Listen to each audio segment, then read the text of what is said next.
Parties have been sworn in, Judge. You may be seated. Ma'am, have a seat. Miss Magliazzo, this is your son. Tell me his name. Dylan Magliazzo. Dylan. All right, he's going to stand right behind you. According to your complaint, your son was run over by the defendant in a parking lot. Right.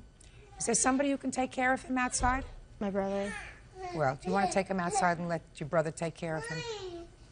Mommy.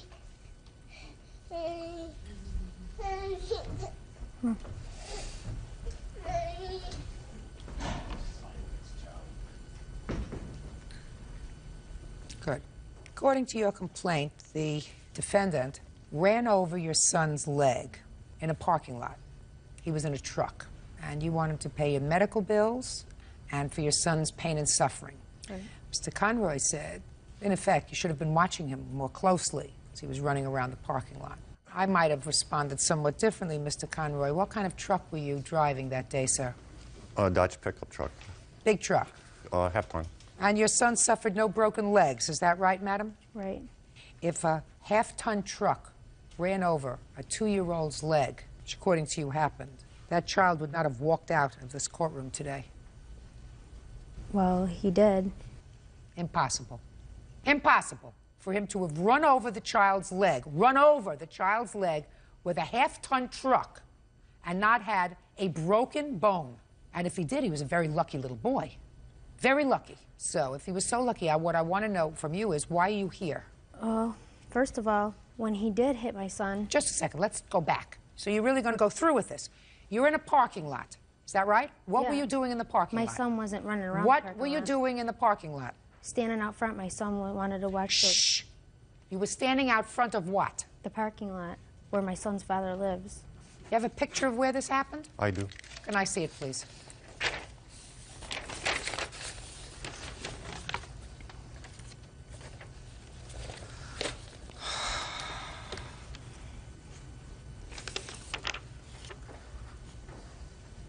What time of the year was this? August. So there was no snow on the ground like there is in this picture. I want you to have her take a pen, Bird, and mark down where she was standing with the child at first, and then where the child was allegedly run over by the defendant. Where she was standing? Right here. And where the child was run over by the... Right here. Thank you. Mm-hmm. That's where she was, and that's where she says the child was hit. So you tell me what happened, madam. You're standing outside the parking lot with your son. Right. And my son wanted to watch the electric company. They were putting power lines there. He wanted to see the big trucks. So we're standing out there. My son's... How many people? You, your son, and who else? 10 or 12 other people. And were there other children? Yeah. Go ahead. My son had walked away from me, and I went to go grab him. And Mr. Conroy pulled in the parking lot and then reversed his truck back. Obviously didn't look in his mirrors to see that my son was behind his truck. Hit my son in his head, knocked him over, then was on top of my son's leg. Me and my son's father were screaming and yelling, banging on the man's truck to get off my son's leg. He just looked at us like he didn't know what was going on or anything. Like, it's not even that he didn't know what was going on. We told him, you're on my son's leg, get off my son's leg, and he just looked at us like we were out of it.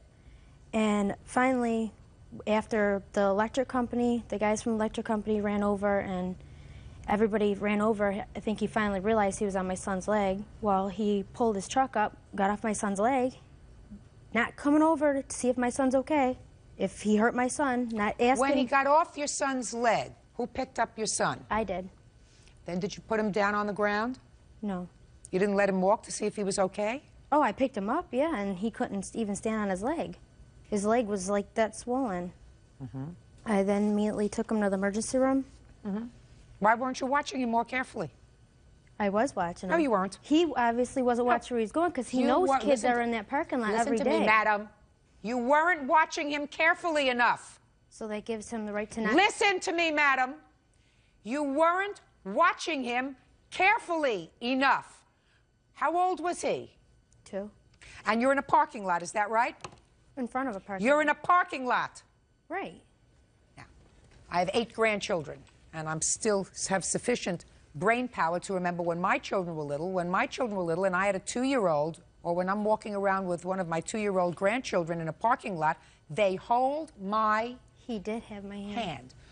He did have your hand? Yeah. Oh, let go of well my then, hand. shh, quiet. He did have your hand. Then is what you're telling me that when Mr. Conroy hit him and knocked him over, you were holding on to his hand? No. So you weren't holding his hand? No. Before. Right. What I'm saying to you, madam, is when I'm in a parking lot with my 2-year-old grandchild, or I see my children walking with their children when we pull into a parking lot, we're going someplace, they run out, grab the hand, because they know they're not allowed to cross a street without holding somebody's hand. They're not allowed to be in a parking lot without holding somebody's hand. So Right, but you if- weren't holding his hand. I mean, if you drive a truck, don't you look in your mirrors to see if there's anybody behind you? I'm not saying that he's without fault. I'm saying to me, you seem to think it's all his fault, and it's not. Oh, I know it's You're the parent. It's primarily your fault. Now, should he have been watching where he was going? Absolutely. And should he have been more careful if he saw a lot of other people there? Absolutely. And sometimes there's a little child dart out so that even if you are careful, you can miss him? Absolutely. You're not supposed to miss him. That's your only job. Judge Judy continues in a moment. How am I to know if he was drunk? How am I to know you weren't drunk? Oh, I was Yeah, only a drunk. parent who might be drunk or under the influence of something would let a 2-year-old march around by himself in a parking lot. That's what you did. That's what you did. Real cases, real people. Judge Judy. Amy Magliazzo says her 2-year-old son Dylan was run over by Michael Conroy. Michael says the boy was running around in the parking lot of a bar. Your only job and his father's only job that day was to make sure that your 2-year-old was holding on to an adult's hand in a parking lot. Right? Right. Right. And if you weren't, so that you were acting irresponsibly as a parent, and if you're lucky enough to have gotten away with a warning from God that this is what can happen to you. You can lose your child if you're not more careful, because he wasn't hurt, because he clearly walked out of here. He has sleeping problems. That's your problem. No, it's not. Well, whose is it? His? Yeah. No. Yeah. And I guarantee you that's what a lawyer told you. Did you go to see a lawyer? Yeah. Now, what'd the lawyer tell you? Pretty much the same thing as what I'm telling you? That's why you're here. Well, he says you have a child in a parking lot. You're supposed to hold their hand. Does that give him the right to not see It's if not a matter of right. Don't you seem to get it? He's driving in a truck, and I'm not saying he's without blame. You walked in here saying to me it's all his fault. He ran over my child. He didn't care. He was callous. We kept knocking on the window. You think that this man had a predetermined position to knock your son over, a 2-year-old over, run him over, and when you were banging at the door to tell him to get off your son, that he said, hell with them, I'm just going to keep my truck on his legs? No, because how am I to know if he was drunk? How are you to know? I don't know. How am I to know you weren't drunk? Oh, I was Yeah, only a drunk. parent who might be drunk or under the influence of something would let a 2-year-old march around by himself in a parking lot. That's what you did. That's what you did. Now let me see the medical bills and let me see the report from the police. One of the medical bills was already paid. Good. by his That's what insurance you're supposed to company. do. Then I'll get to you, Mr. Conroy.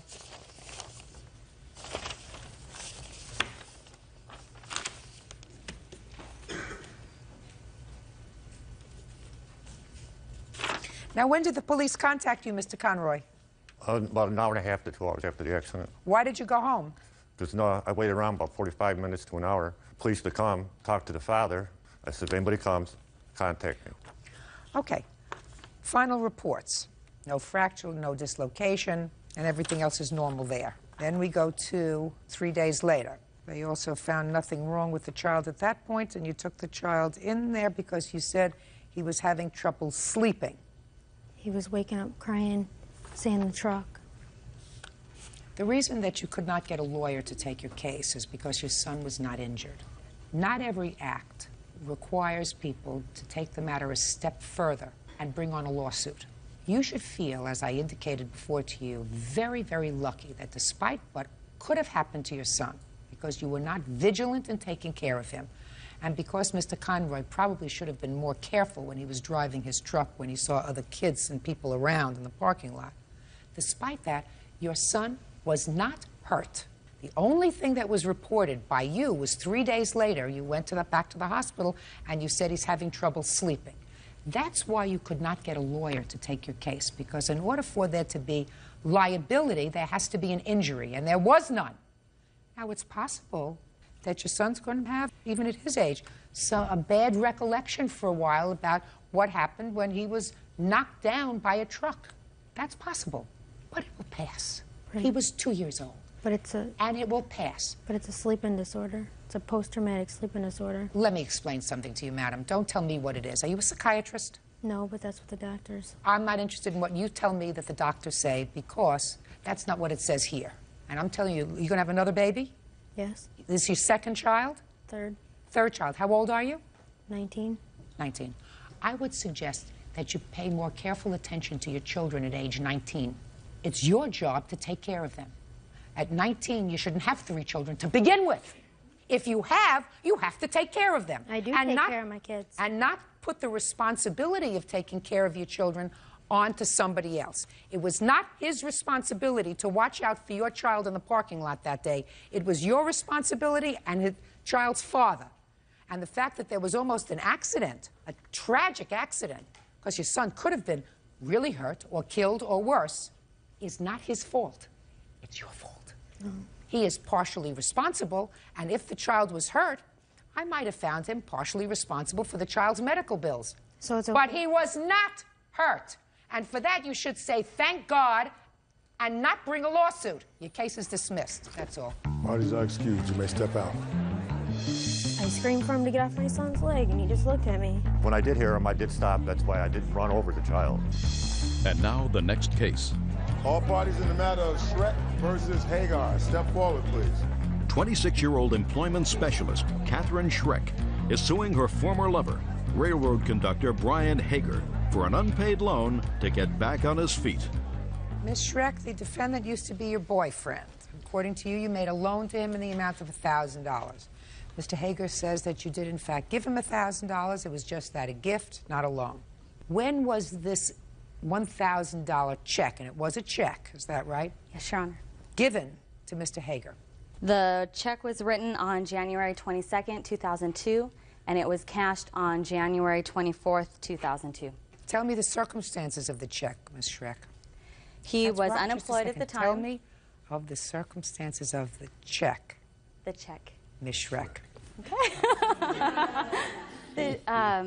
Mr. Hager was unemployed at the time, and he was also experiencing other financial hardships. And how long had you been dating him at the time? Approximately 3 weeks. He had disclosed that his ex-girlfriend was possibly pregnant and that he was the father. At that point, I had determined that I did not want to further the relationship beyond a friendship.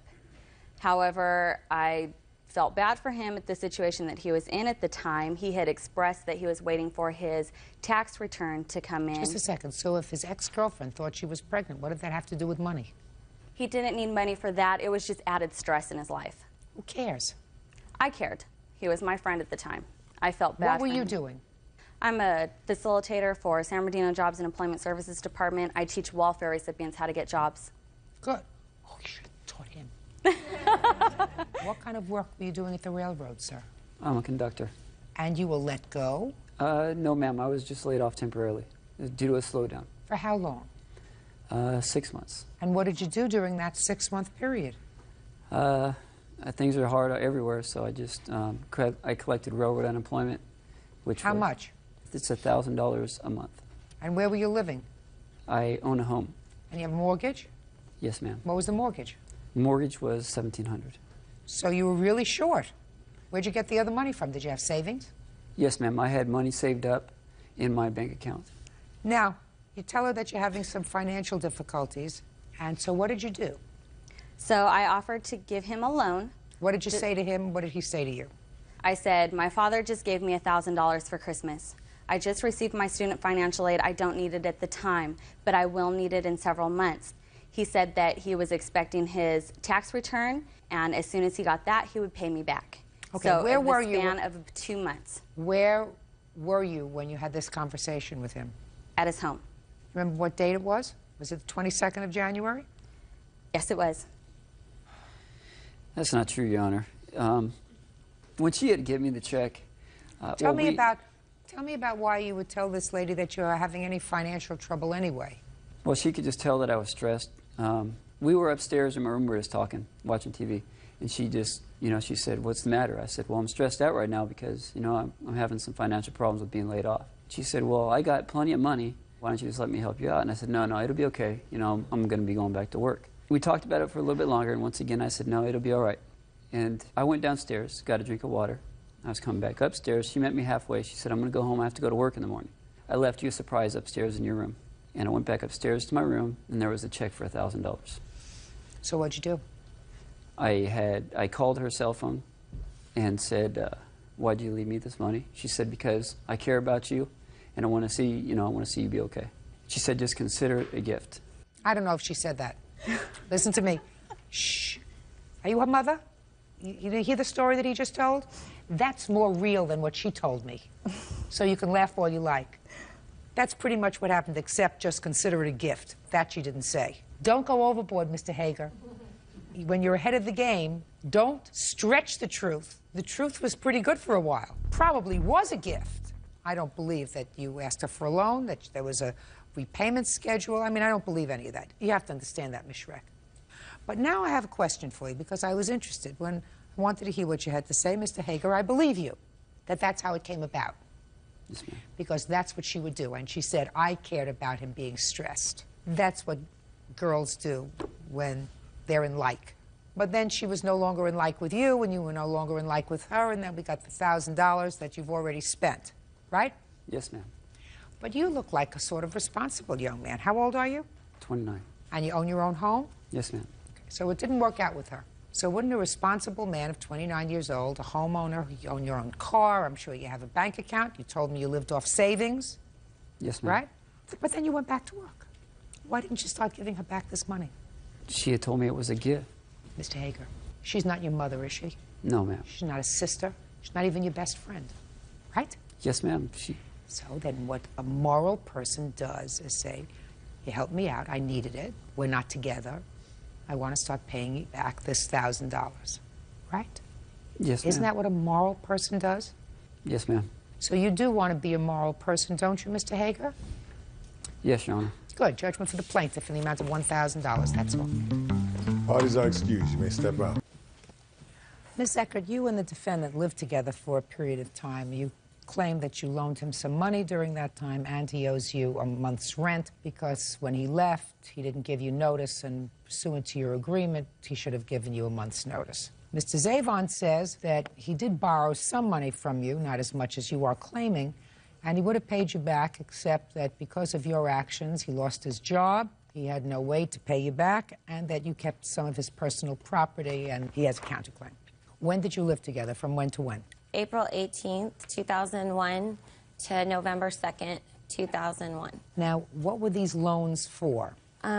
Actually, he was behind on some bills, and he had asked me to pay them for him, and I agreed as long as he signed something saying that he would pay me back, which he did. Let me see what he signed.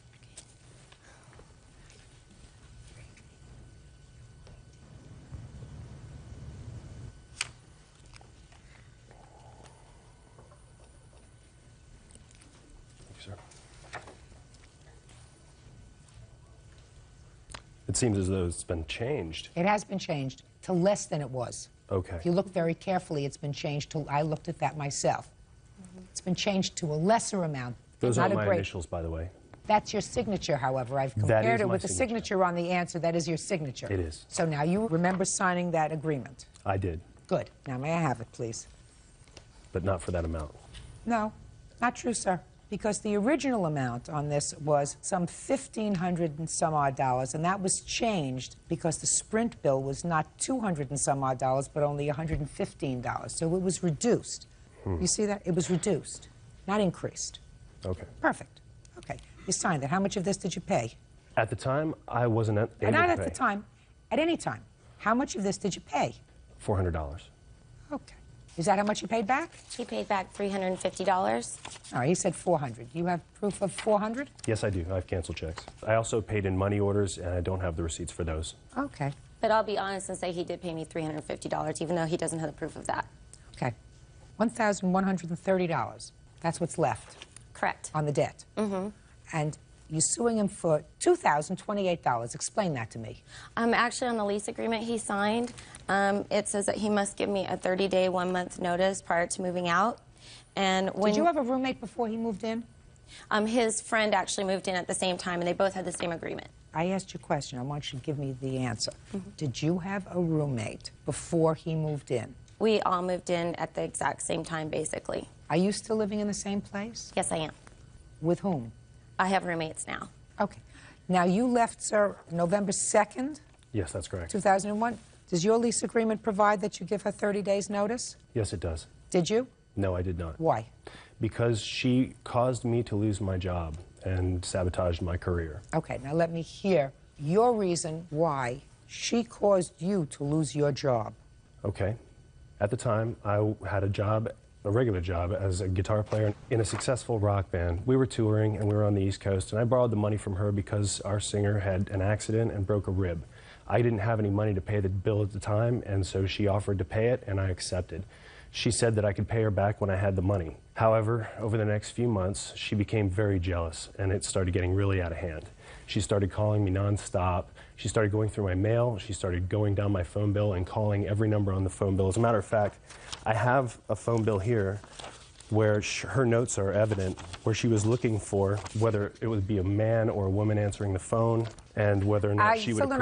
I still don't understand how she caused you to lose your job. She was very jealous, and so when I was out on the road touring with a rock band, there are inherently situations that arise where women can get crazy, and she was aware of this, and she became very jealous, and she wanted me to come back to Los Angeles really bad. So what she did was she started to call the singer's wife. Did you call the singer's wife? She's a close friend of mine. What kind of conversation did you have with her? I asked her if she had heard from her husband, because Mark hadn't called me in a week, and he was my boyfriend at the time, and I was very concerned and worried because I had just gone through his pants pocket and found a phone number from a girl, which I called, who is a dancer, a stripper in New Orleans, and I spoke to her on the phone, and she did confirm, you know, that she had been talking to Mark, and she actually forwarded me the emails that Mark had sent her. So it did actually confirm that he was Okay, so what did you call this woman for? She's just my friend. I just wanted to know if she had heard from them. I was trying to call him and contact him because we were in a relationship. So if I hadn't heard from him in 3 days, I was very upset. I was seeing, you know, I was under stress, and I was seeing, you know, I had lost some of my hair because of stress. I mean, it was just very, very bad. But he actually, after I found out, how did that cause you to lose your job? She's told her so many stories that she finally, the singer's wife that is, finally started to call the singer and tell him that she was filing for divorce, she was going to take their daughter, and that he would never see them again. And in order to keep the peace in his family, he had to let me go. That's I would have done the I don't know same if that's thing. true, so that's a lot of compromises. Judge Judy continues in a moment. And later today, Did you borrow her pants? Don't tell me I don't want to hear Yes, I borrowed them. All right, now, when did your cousin borrow them? Yeah. Oh, God, give me strength. real cases, real people. Judge Judy. Sherry Eckert says ex-boyfriend Mark Zavon owes for rent and for unpaid loans. Mark says Sherry is holding his belongings. All right. You all moved into this apartment together? That's Is that right? correct. And each of you were to pay $500 a month? That's correct. Each? Yes. Okay. So he owes you $1,630. He didn't give you a month's notice. That's so far. You have a counterclaim, sir, for $5,000. You claim that she caused you to lose your job. That's correct. That would be the reason that you just gave me, that you called the singer's wife and complained and told her a whole bunch of stories. Which, Yeah, he was very happy. Excuse me. That the singer is not here, the wife is not here. That is correct. Okay, so that's all hearsay. That's somewhere out here that I don't hear. All right, now the next thing that you're counterclaiming for is personal property that you say that she sold at a garage sale. What's the nature of the personal property? Well, it's basically things like a mountain bike, camping gear, grill. Why didn't you take that with you when you moved out? At the time, I had just flown back from Battle Creek, Michigan. They dropped me off in the middle of nowhere, you know. So I had to find my way back to Los Angeles, and I had a U-Haul. I went to get my stuff. So you got a U-Haul? Yes, I did. And I started to load my stuff into the truck, at which point Sherry came home, and she started to throw my stuff out into the driveway and damage my stuff, and I was just trying to get out of there as fast as possible. I just wanted to be gone. Yeah. And so I did my best to get everything I could. Yeah. But I was unable to get everything. That was in November of 2001. Is that right? And I've tried to get my stuff back since then. Well, what have you done? I asked her if she would give me my stuff back, and she said that she would if I paid her the money that I owed her. So I began paying her some money in order to get my stuff back. But I never received one thing. She would say that she would give me the stuff back, and then she would change her mind. And I never did get one thing back. Go ahead. Your Honor, actually, the camping gear he's talking about is a sleeping bag, which I purchased. Here's the receipt. And you purchased it for whom? For when we were going to go on a camping trip, but it was been returned. It got returned within the same week. It was a gift. So when he's talking about camping gear, it's something I own. The things that he's talking about are my things. He got everything that out of there. Just a second. Let me see your list. Let me see your list. The bike, I don't even know what he's talking about. He never left a bike or any property there. There's nothing there. Mountain bike, space heater? I never saw it. I don't know what he's talking about. Weight bench? That's actually Todd's, his friend's weight bench. It's not his. What about the incline bench? That's also Todd's. That's not Mark's. I don't know what she's talking about. This is all my property. No. Well, then, I feel like he had a U-Haul that was a huge truck, and before I got home, he had the whole thing packed. So I don't know why he didn't just take anything that he felt was left behind. I don't know either. And I don't know why.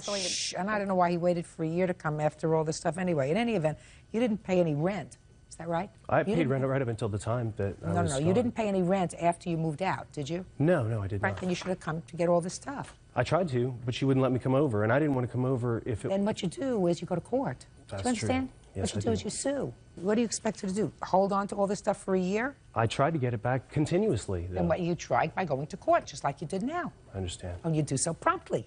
Yes, ma'am. It's easy. It's easy for her. She's got an IOU. IOU makes it easy. A lease makes it easy. But you don't leave a whole bunch of stuff, if this is your property, for a year and then say, oh, by the by, I want my property back. So you forget about that. You owe her $1,630. Isn't that what I said? $1,630? $1,630. Pay the money. Goodbye. Vice excused. You may step out. It was a jealous nightmare. His unfaithfulness and his cheating and his liaisons with groupies on the tour bus actually was the breaking point of the relationship. She really didn't like the whole idea of someone being out on the road. He couldn't stay faithful. And now the next case.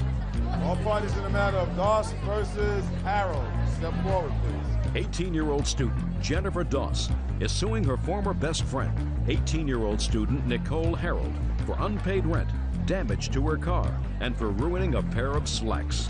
Miss Doss, the defendant is or was a friend of yours, and your claim has three parts to it. First, it is your claim that she owes you for rent. She moved in with you and your family, and according to you, agreed to pay your mother some rent. She didn't pay your mother rent, you paid your mother, and therefore you want her to repay you. So far correct? Yes. Number two, you claim that she set fire to the inside of your car with a cigarette and damaged it. You wanted to pay for that.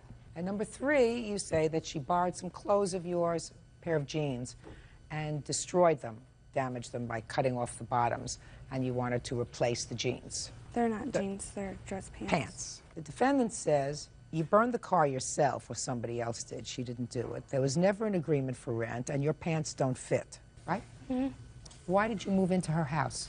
I was having family problems at my aunt's house, and I guess I was with her. We were at Firestone Park, this park we were at. Don't go into all this. I don't care where you were at. Okay. You were having family problems at home, and she invited you to come and live with her? Yeah, she said it would be okay for me to stay. Okay. And there was never no agreement. Her mom said if I had a job to help around, like help out, if I had a job. When you moved, listen to me. Why don't you let me ask questions? When you moved in with her, were you working? No. Is that right? Yes. So how did you expect her to pay rent? Well, me and my mom tried several times. We went and put in applications. Me and Nicole both, we went together. Could you keep your voice up? You went to put in applications for what? Well, we went to Rubbermaid and... To find a job? Yes. But at the time she moved in with you, she had no job. Yes. So how did you expect her to pay rent? We were going to get a job. But she didn't get a job. No. Good. So there's no rent.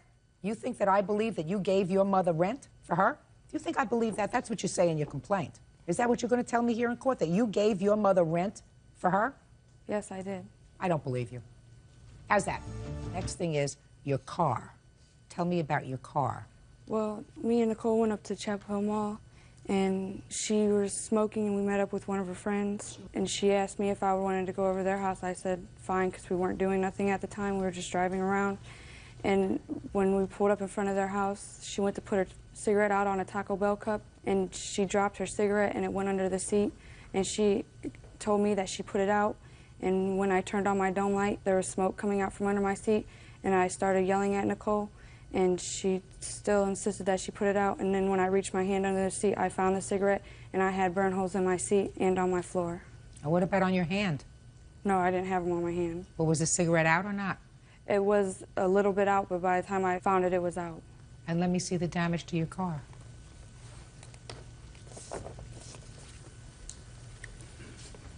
And there was also a time where she burnt the ceiling because she didn't roll down the window far enough to flick it out, and I also have pictures of that, too. What is this, on the seat? Yes, on the bottom of the seat. Underneath? Yes. Can you see it when you look at the car? No. And what about this? That's the ceiling. Okay. So you can't see the cigarette hole when you look at your car. Is that what you're telling me? Yeah, you fill up under the seat and you can feel it. Did you fix it? No, I have not yet. Are you going to fix it? Yes, I am. Why? Because I just bought my car 4 months before that happened, and I'm trying to trade it in so I don't have all these. Well, maybe if you don't tell anybody, they won't know that there's a little hole underneath the seat where you have to put your hand. Well, the dealership already knows about it. Who told them? I did, because I wanted to get it fixed.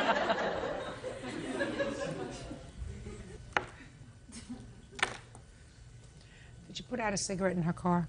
I put it at the top on an accident. The top I did, the little burn So hole. this you did? Yeah, one. There's like a lot of them, but I did one. There were a lot of them. From where? From the back seat when she had like tons of people in the back and smoking. She like crowded people in her back seat. Is that true? I have a paper right here. It said that there was no other burn holes found when the guy inspected my car. It was under the seat. He There's people in inspected the back whole and it car. fell. So the answer is you did burn a hole in her car. Is that Yeah. right? Yeah, not the ground, not the seat. Just this? Yeah. Is that right? Yes. Shouldn't let people smoke in your car. All right, let's talk about the pants. Did you borrow her pants? Them Don't tell me I don't want to hear I can tell when you're telling me the truth. I can tell when you're lying. So I don't care what you wrote in your answer. Okay. Forget about that. Did you borrow her pants? Yes, I borrowed them. All right, now, that's good. Not your cousin, you borrowed her pants. And did you cut her pants? No, my cousin Jamie did. But And I you told her. borrowed them. Yeah. So Then did you're Jamie. responsible. She borrowed it too, Jamie, when we were all going to the club. And I told her the next day that Jamie cut them, and she said, I don't know, she said something to Jamie. Explain that to me. All right. You borrowed the Yeah. pants? Yeah, I borrowed them once. And then you returned them to her? I was living with her. You returned them to her? Yeah, but it wasn't cut up yet. When did your cousin borrow them? Yeah. When we Oh, God, give me strength. Not yeah. When requires a date. It was after I wore them. Because when she first got Who it. did she borrow them from? Her. Is that right? Jamie never wore these.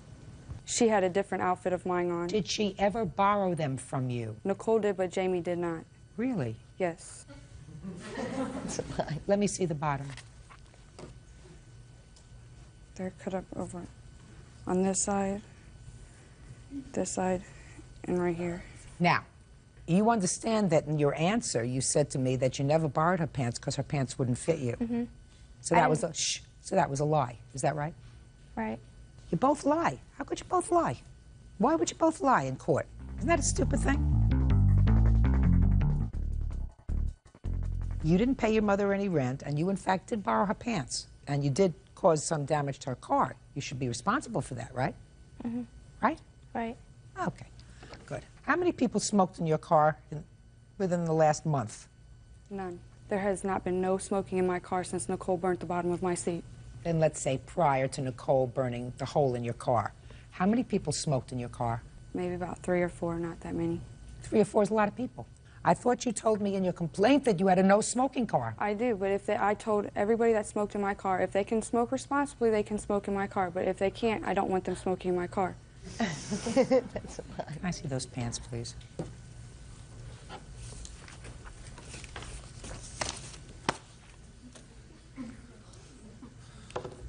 Tell me about why you moved out. Me and her got in an argument, and I What'd you get into an argument about? Guys or something. Like, we were at her boyfriend's house, and ever since then we weren't talking anymore. So you moved back home? Yeah. All right. How much did you pay for these pants? They were $42 for the whole outfit. I have a letter from the place where I got them from. Can I see that purse, please?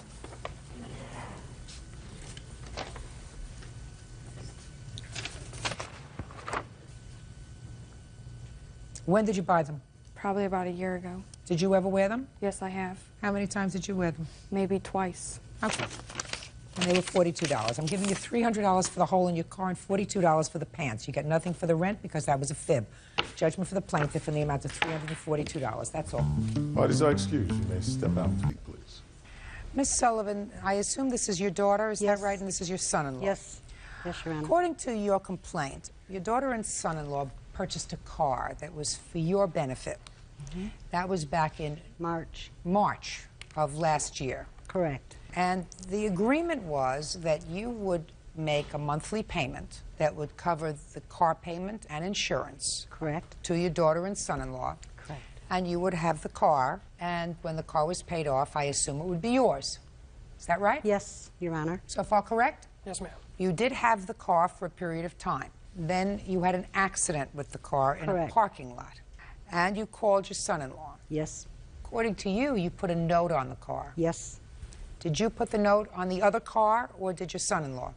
I put it on the car that I hit, right next to me. On the note was? My name, phone number, and that I worked next door at Randall's, and the phone number. You believe he took the note off the car you hit? Yes. Because they never contacted you. Correct. And there was damage to that car. Yes.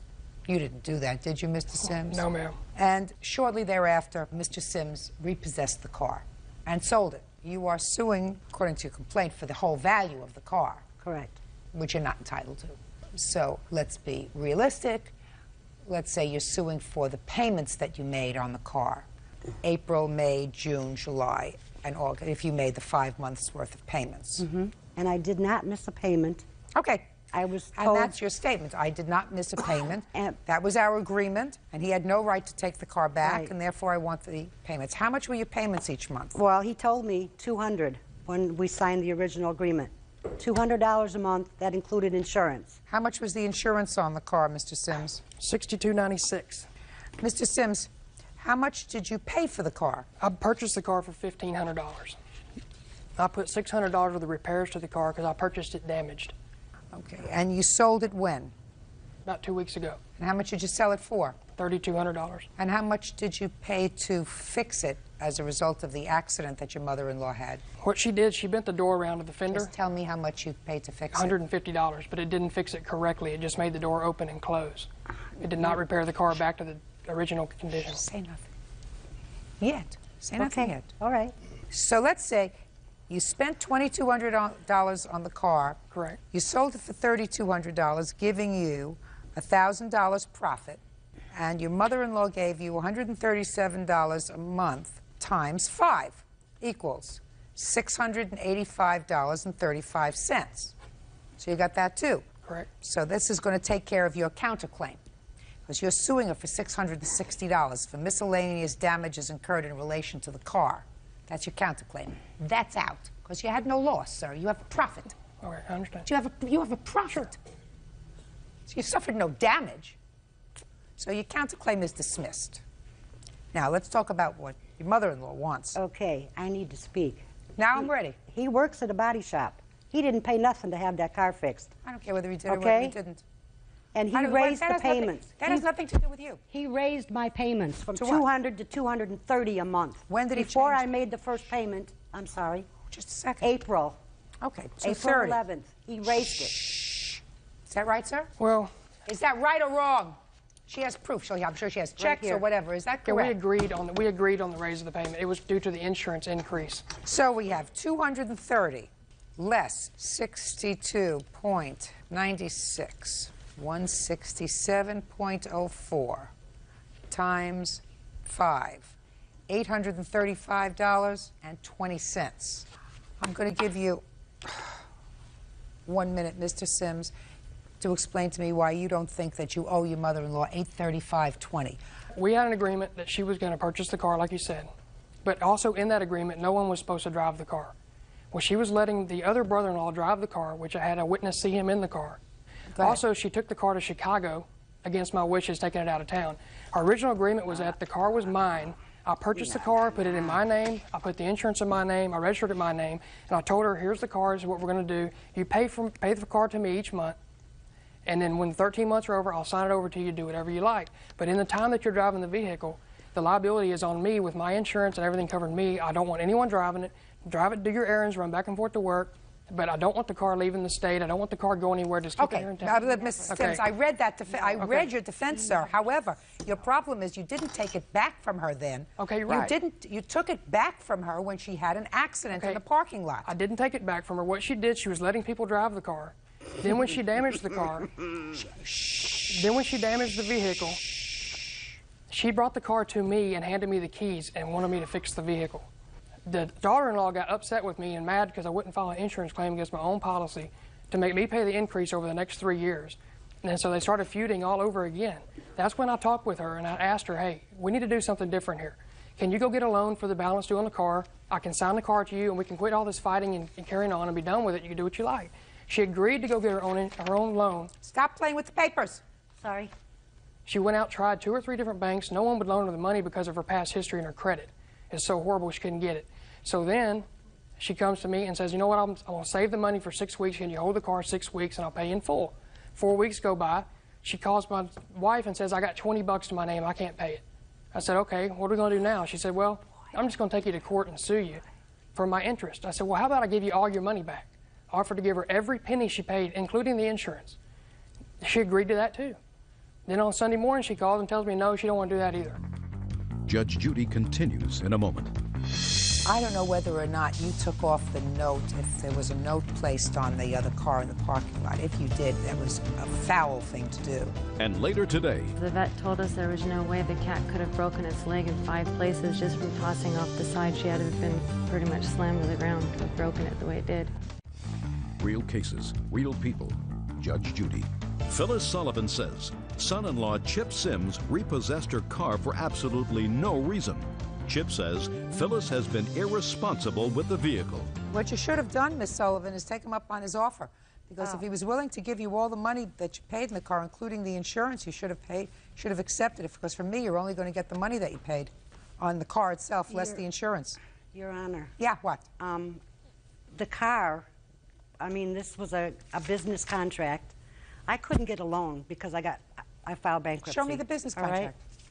Show me the contract. Show me what it says. Show me the contract. Something? Shh. Nobody drove that car. His so-called character witness has a warrant for his arrest for hitting a police officer. Would you please stop talking and hand me the contract? I'm sorry. You don't have one. There's the contract. This is my thing from bankruptcy. And no, listen to me. I asked you for the contract. Okay, I'm sorry. Did you ever have a conversation with your mother about somebody else driving the car? Yes, ma'am. Step up. Tell me when. Less than a month into the deal with the car. Tell me what the conversation was. I called her to let her know that we had spoken to a fellow family member who saw someone else driving the car. When I asked her about it, she proceeded to cry and say, I would never do something like that. You told me you didn't want anyone driving the car. I wouldn't do that. I would never hurt you or Chip like that. That's our agreement. I wouldn't let someone drive the car. Okay. I have to make a determination as to what your damages are, Miss Sullivan. Okay. And by the way, Mr. Sims, I don't know whether or not you took off the note, if there was a note placed on the other car in the parking lot. If you did, that was a foul thing to do. Otherwise, I cannot understand why somebody would not have contacted you to have their car fixed. It's not reasonable that if you come out and you see somebody left their name and number and said, I hit your car. Right. That they would not contact that person unless the note was taken off the car. In any event, I believe that you're entitled to, based upon this agreement, you're entitled to your money back, because this agreement says that if at any time I default upon my payments, Ronald has the right to take the car back, and I will forfeit any payments already made. She never defaulted on her payments, so you had no right to take her car back. I didn't take the car back. She brought the car to me. I don't believe that's true. And I believe that you made a profit. That's just quiet. I believe that you made a profit on the car. You don't have to make a really handsome profit. So instead of making $1,838, you're only going to make $1,000 worth of profit. $1,800 because she'd already filed this suit once, which I had to hire an attorney to fight her the first time, that she never showed up to court. I had to I don't fight have her. that. Listen to me, Mr. Sims. Mr. Sims. I've got the original court date and a dismissal from it. Pay careful attention to me, sir. Yes, ma'am. I don't have that as part of a counterclaim. Right. In any event, what I'm telling you is, you have the right, if you sold the car, you made a profit. Your profit was in excess of $1,000. Well, I kept the car for 5 months waiting to solve this case, waiting to go to court, which we had our court date. She didn't appear. What difference does it make, sir? What difference does it make as far as the profit that you made? Right, exactly. She put in $835.20. That's less the insurance over a 5-month period, and she's entitled to get it back under your contract. That's all. Parties are excused. You may step out. I just want them out of my life. I just want to go on about my own life and let her live her life, let me live mine. He couldn't claim it on his insurance because he's got too many other insurance claims going on. This isn't the first time in my life my mother's disappointed me. My son-in-law, Chip, told me that I'm putting the stake in the family. We warned her before she filed this suit to let her know she would never see me and she would never see her grandson again. She continued to do it, and I'm going to stand by my word. I'm very hurt. I'm going to miss my daughter and my grandson. And now the next case. All parties in the matter of Block versus Ulrich. Step forward, please. Loan officer Chris Block and his wife Deanna are suing their neighbor, cleaning company vice president Steve Ulrich, for vet bills. The Blocks claim the son of Steve's girlfriend, 12-year-old Dustin Miller, threw their kitten down a flight of stairs. Mr. and Mrs. Block, who's going to speak for you? Oh, well. Okay. Neither one of you were home at the time of this incident with the kitten? No. Okay. Who was home? Both kids, I believe, right? No, my son. Very good. So why don't you have a seat, the two of you? Step up. Mr. Ulrich, this is not your son. You are his guardian, is that right? Yes, Your Honor. You weren't there on the 3rd of October, is that right? Yes. You were not there? I was not there. Why don't you have a seat? Step up here, young man. What's your first name? Devin. Devin? Yeah. And yours? Dustin. All right, this is the complaint. On behalf of Mr. and Mrs. Block, they had a kitten, and they claim that Dustin purposely injured their kitten, causing the kitten's leg to break, and the kitten had to have leg reset. There were substantial medical bills, and they want the defendant to be responsible for those medical bills, you or his mother. The defendant says that Dustin was merely defending himself from this kitten. So let's see what happened. Devin? Yes? I want you to tell me what happened on October 3rd with your kitten. How old, first of all, tell me how old the kitten is. When it happened? Yes. About 4 months. And Dustin was a friend of yours? Yeah. Did he play over at your house often? Yes. Okay. Did Dustin like the kitten? Yeah. So tell me what happened that day. Well, we were playing video games, and he said he's going to go to the bathroom. And then he comes back, and he says that I didn't really go to the bathroom. I went to go play with the kitten. Well, later that night, she was limping and crying, and you'd touch her leg, she would cry. And we asked him when he went to go play with the cat if he did something, but he said that she was biting him and that he just got angry and annoyed, and he tossed her off the stairs. Real cases, real people. Judge Judy. Tell me what happened, Dustin. I was playing with the kitten when it bit me, and then Well, tell me exactly where you were when you were playing with the kitten and it bit you. I was on the stairs. What do you mean on the stairs? Like, the kitten was on the stairs, so I was, like, sitting and petting it. And the kitten bit you? Yes. So what happened after the kitten bit you? Like, I pulled my hand back to get it off, and it fell off the stairs. How did it fall off the stairs? The stairs is not that wide, so when I was sitting down, I was kind of near the edge of this, where the stairwell would be. Isn't there a railing? No. Is there a railing? No, Your Honor. We removed it after we moved in. I have some pictures. I'd like to see it.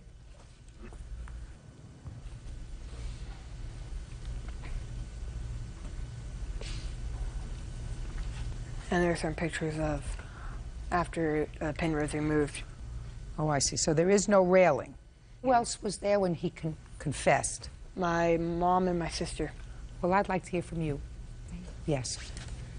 Tell me about the discussion that you had with Dustin that evening. Well, at first when we'd asked, because I saw the cat was limping and nobody would say anything, so I kept asking the kids over and over again what had happened.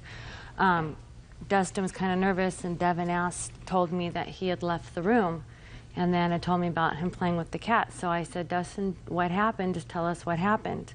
And then he said that when he was playing with her, that she started to bite him. So at first he said he went like this and just threw her down the stairs. Then I said, well, there had to have been more than that. So I kept asking him, and then he said, well, he went like this over the edge. And he said, so then he threw her that way. So he didn't say he picked her up and threw her over the side? No, but... Okay. I just want to know what he said. Okay. You're 12? Yeah. And you're 12? Yeah. Well, they're certainly old enough to be home alone by themselves. So I can't fault you for not being there to supervise, but I also am not going to make an order that his parents be responsible for the medical bills for your cat.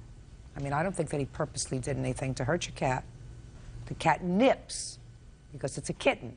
But again, he's 12 years old. He doesn't have the intellect, you know, of somebody who's an adult. And he wanted to get the cat off. So let's say he took his hand and went like that, and the cat went over on the side as a reflex. There's nothing more than a reflex to get the cat off. You still think that he's responsible to pay for the vet bills for the cat? Only because the vet told us there was no way the cat could have broken its leg in 5 places just from tossing off the side. She had to have been pretty much slammed to the ground to have broken it the way it did. Did you ever have any indication that this young man would do anything to hurt an animal? Well, the fact that he knew she was hurt and went back to play video games like nothing had happened. Well, that's not a good thing, right? Tell me why you did that. Well, first of all, I didn't know the cat was hurt. Just a second. After the cat goes over, whether you went like this to get the cat off you because the cat was biting you, or whether you pushed the cat down the stairs to get the cat off of you, you had to have sat there for a second and watched what happened when the cat got up, didn't you? Yeah. Did you see the cat limping? No. Well, I don't necessarily believe that, Dustin. When you came back inside, did you tell Devin what had happened with the cat? No. Why not? Because I didn't really know, I didn't really think it was like a huge deal, because when the cat fell, it wasn't moving afterwards when I went up, back upstairs. It wasn't moving? No, but... Well, weren't you worried if it wasn't moving? Dustin? It was standing. You have an animal at home? You have a dog or a cat? Bird. What if your bird was bothering somebody by chirping, and the person had a headache, and it went over and it rattled the cage really hard, and the bird fell to the ground and broke a leg? Would you be angry? Yes. Would you think that the person ought to tell you that that's what happened? Yes. Do you think that you would have any responsibility, or that they would have any responsibility? Like, they would have some responsibility, but we would also have some, because it was our bird that would got on the person's nerves. The birds do what birds do. Yes. Birds sing. Kittens nip. And if you don't like it when the kitten is nipping you, then you don't play with the kitten. But Mrs. Block, I don't think that he did this on purpose. And I don't think that his parents had any indication that he had a predisposition to cruelty to animals, which in my judgment would make them responsible. If you have children in your house and you choose to leave 12-year-olds in your house unsupervised, you're pretty much responsible for what goes on there. So I'm sorry, but your case is dismissed. That's all. Parties are excused. Seat, please. You used to be in love, you're not in love anymore. So now we're here, is that Yes, right? ma'am. So, Mr. Bruno, you say that Miss Ross, who used to be your love, owes you for 2 things. First, a loan for materials that you purchased to do a deck in her house. Right. Deck was falling apart. You're in that business. You said, I'll do a deck. According to you, you said, you pay for the materials, I'll do the labor as a labor of love. And the second loan is for a truck, $2,500, and you say that both of these things, repayment was promised by Miss Ross for both of these things. Miss Ross says, baloney.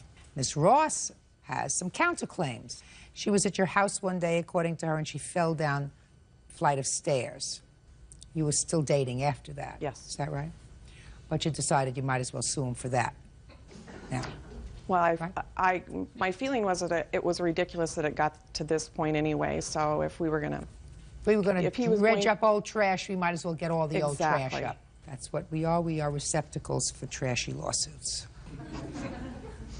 Not. Because if you fell down the flight of stairs at his house and you hurt yourself, you should have proceeded against his homeowners at the time. If you chose not to do that, don't bother me with it. The next thing that you're suing him for on the counterclaim, because I'm whittling down this lawsuit. We're going to get to whittling down yours in a second. No problem. Oh, I'm glad you feel that way. The next thing that you're suing him for is you say that he started work on this deck of yours and he left it halfway, and you want him to pay to have it finished. Correct. Unlikely, but a possibility. Third thing is you say he has some property of yours. Skis, what else? He has all of my ski equipment. Do you have her ski equipment? No, I don't. Where is it? To my knowledge, it's in her basement. You don't have it? No, I have my daughters and my own. He doesn't have it. Next. He has a phone of mine, cordless What kind of phone? Cordless phone. How did he get a cordless phone of yours? One of his phones was not working properly, and he was, well, we were going to get married, and he was talking about going and getting another phone, and I said, well, let's just put that in your basement. That's great, perfect. So you gave him a phone. So what else?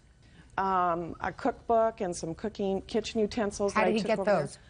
I was over at his house cooking a lot, and they were left. There were items that I had not taken back home. That you left there? Items that you left there? Right. I never thought it would get to this. It didn't. So with the exception of, I'll let you tell me the story about the deck. Forget about everything else. Okay, Mr. Bruno, tell me about the deck, the materials that you purchased, sir.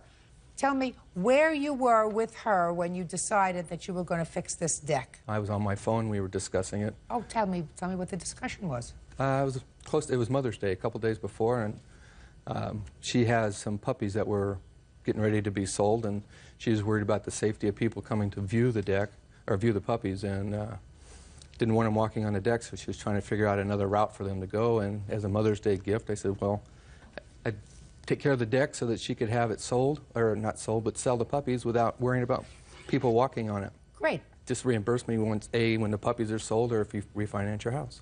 I would charge you no labor. That was my Mother's Day gift. Plus, I took her to dinner. All right, now let me hear what the phone call was like, Ms. Ross. He called me the morning of Mother's Day, and he said, I've decided what I want to do for you for Mother's Day. He said, I want to rebuild your deck. And I'm like, well, that's not something that I can afford to do at this point. Well, you know, this is something I want to do for you. You never let me do anything for you. I'm concerned about your safety on the deck. You're going to have people coming over to look at the puppies. Okay. He says, okay, I'm going to go to the store, I'm going to pick up the materials, and I'll be over. Now tell me about the truck. Oh, I had been looking for a truck. I knew that once I sold the litter of puppies, that I would have the down payment for the truck. And I had been looking at different trucks, and he's saying, why don't you get that when you like it? And I'm like, no, because I don't have my down payment yet. So I think one truck slipped away from me twice at 2 different locations. I went and I looked at another truck. He came with me. I liked the truck. He's like, you should just get the truck. I'll just give you the money. He said, your birthday's coming up in September. And when were the puppies sold? The last puppy wasn't sold until the first week in August. What kind of puppies were they? Labrador retrievers. How much did you get for the litter? They sold for different amounts. The highest puppy being sold for $425. The majority of them were sold for $300. How many puppies were there in the litter? There ended up being 8. So there's your $2,500, right? So you'd have had the money for your down payment. Correct. When did the two of you break up? A day before Father's Day. In June? Yes, the 15th. Okay, and when did you give her the $2,500? May 25th. So you give him back his $2,500, Miss Ross, because that's the right thing to do. So. Your Honor. Yeah. I have a police report of when he came over to my house demanding back the engagement ring and all of this money that I'm like, okay, fine, whatever, I'll give you the money. He comes in my house, he starts throwing things, so I had to call the police. Judge Judy continues in a moment. That's an exceptionally high bid if she's just going to put it up to code, which in that case would be a handrail. Then you should have finished it. I would have loved to. But you didn't. And later today. He only used electrical tape and wired 3 wires together, and it caught on fire. Your Honor, that's not true. Yes, it is, Your Honor. It's true. That is not true. Yes, it is. No, it's not. Real cases, real people. Judge Judy. Stephen Bruno says ex-fiancée Kathy Ross owes for a truck loan and for the cost to build an outside deck. Kathy says they were both presents. Did you give him back his ring? Yes. Why did he have to come over to your house for the ring? I have no idea why it even got to that in the first place. Well, why don't you tell me, sir? She wouldn't bring it back over, and when I did show up, she'd tell me, get the hell off her property, or what the hell was I doing there? And I told her I wanted the ring back and the money that I'd loaned her, and then I was out of there. And I didn't throw things, Your Honor. I threw a cell phone, which was mine, and that was all I threw. All right, you lost your temper. That's not the right thing to do. No, ma'am, but it he gets isn't. his $2,500 back. Let me see pictures of the deck.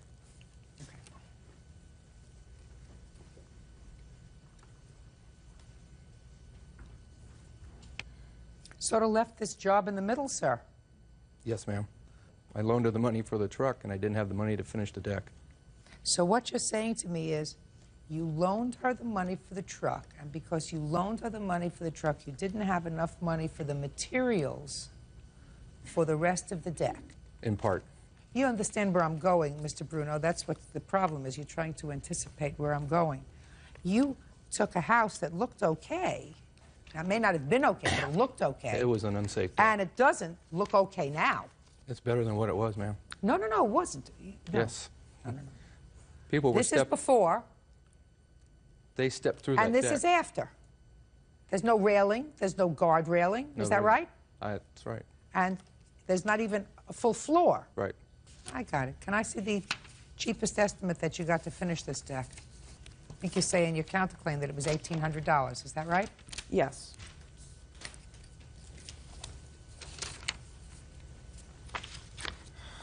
Well, this estimate is $1,200 to $1,400. Right, and there's a big, the other one is for $3,200, and I don't know why the difference in the two is I so don't know large. either. And that's not to restore the deck back to the condition it was in. That's just to put up a hand railing and stairs from And it the says to porch. bring the deck up to code. Yes, ma'am, but it's Okay. not, I would not be able to use that deck the same way that I was using the other deck. I have no way to get from one part of my yard to the other. I'm going to take the highest of this estimate, which is $1,200 to $1,400, $1,400, because I think you're responsible for at least giving her some semblance of a deck back in her house. Well, You if can't I- just walk away from a gift. You started this, you have to finish it. And if you're not going to go to her house, and I can understand and finish it, somebody's going to have to. So she owes you $2,500 for the truck. From that, I'm deducting $1,400 for the deck. She owes you $1,100 for the truck. Your Honor, in regards to that, that's an exceptionally high bid if she's just going to put it up to code, which in that case would be a handrail at $2 a foot. Then you should have finished it, I would have loved to. but you didn't. have Judgment the for the plaintiff in the amount of $1,100, which is the difference between fixing the deck and the $2,500 she owes you for the truck. That's all. Might as well excuse. You may step out. She had conflicts with my family and didn't want to deal with it. I didn't want to be like the rest of the in-laws and feel like I was shoved to the outside of that main core. I think it was a little unfair because I know she wasn't telling the truth. We had an agreement prior to all this, but judge ruling is judge ruling. And now the next case. All parties in the matter of Olshansky versus Longo. Step forward, please. Administrative Assistant Elaine Olshansky is suing former friend, 23-year-old interior decorator Jason Longo, for a refund of his fee and for damage to her home. Jason is countersuing for the unpaid portion of his fee. Ms. Olshansky, you hired the defendant to do some painting in your house. Correct. And paid him some $2,200. It's your claim that he did a lousy job. You want your money back, and not only do you want your money back, you want him to pay you to have some of the work that he did treated by somebody else. So you're suing him for even more than what you paid him. Mr. Longo said that he did a fine job, that you're angry about something else, and he was a friend of one of your children's. Is that right? That's how you knew him? Correct. Had he had experience in the painting and decorating business? I was told he did. How much work was he supposed to do? He was supposed to do my dining room, and then we agreed verbally that he would do some extra painting. Tell me what he was supposed to do, Miss Olshansky. Not just your dining room for $2,200. Come on. What he did is he painted the dining room, and he painted the trim in the living room, and he had my son help him with... What other rooms did he paint? The living room and the hallway. And upstairs in our bathroom, he painted the bathroom vanity. What work did you do in her house? Our original agreement was to work on the dining room, which is where I started. As I was working on the dining room... Okay, what were you supposed to do in the dining room? The dining room, we were trying to remake the whole thing. She had gorgeous furniture to begin with. We were just removing the wallpaper that was existing. Okay, so let's start that. You were removing wallpaper. Yes. What's next?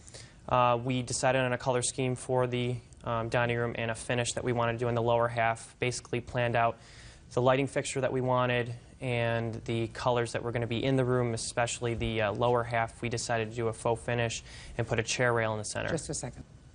Now, then you did a living room trim. Yes, I did, at no charge. And hall. I did the crown molding in the hall. And what about the vanity upstairs?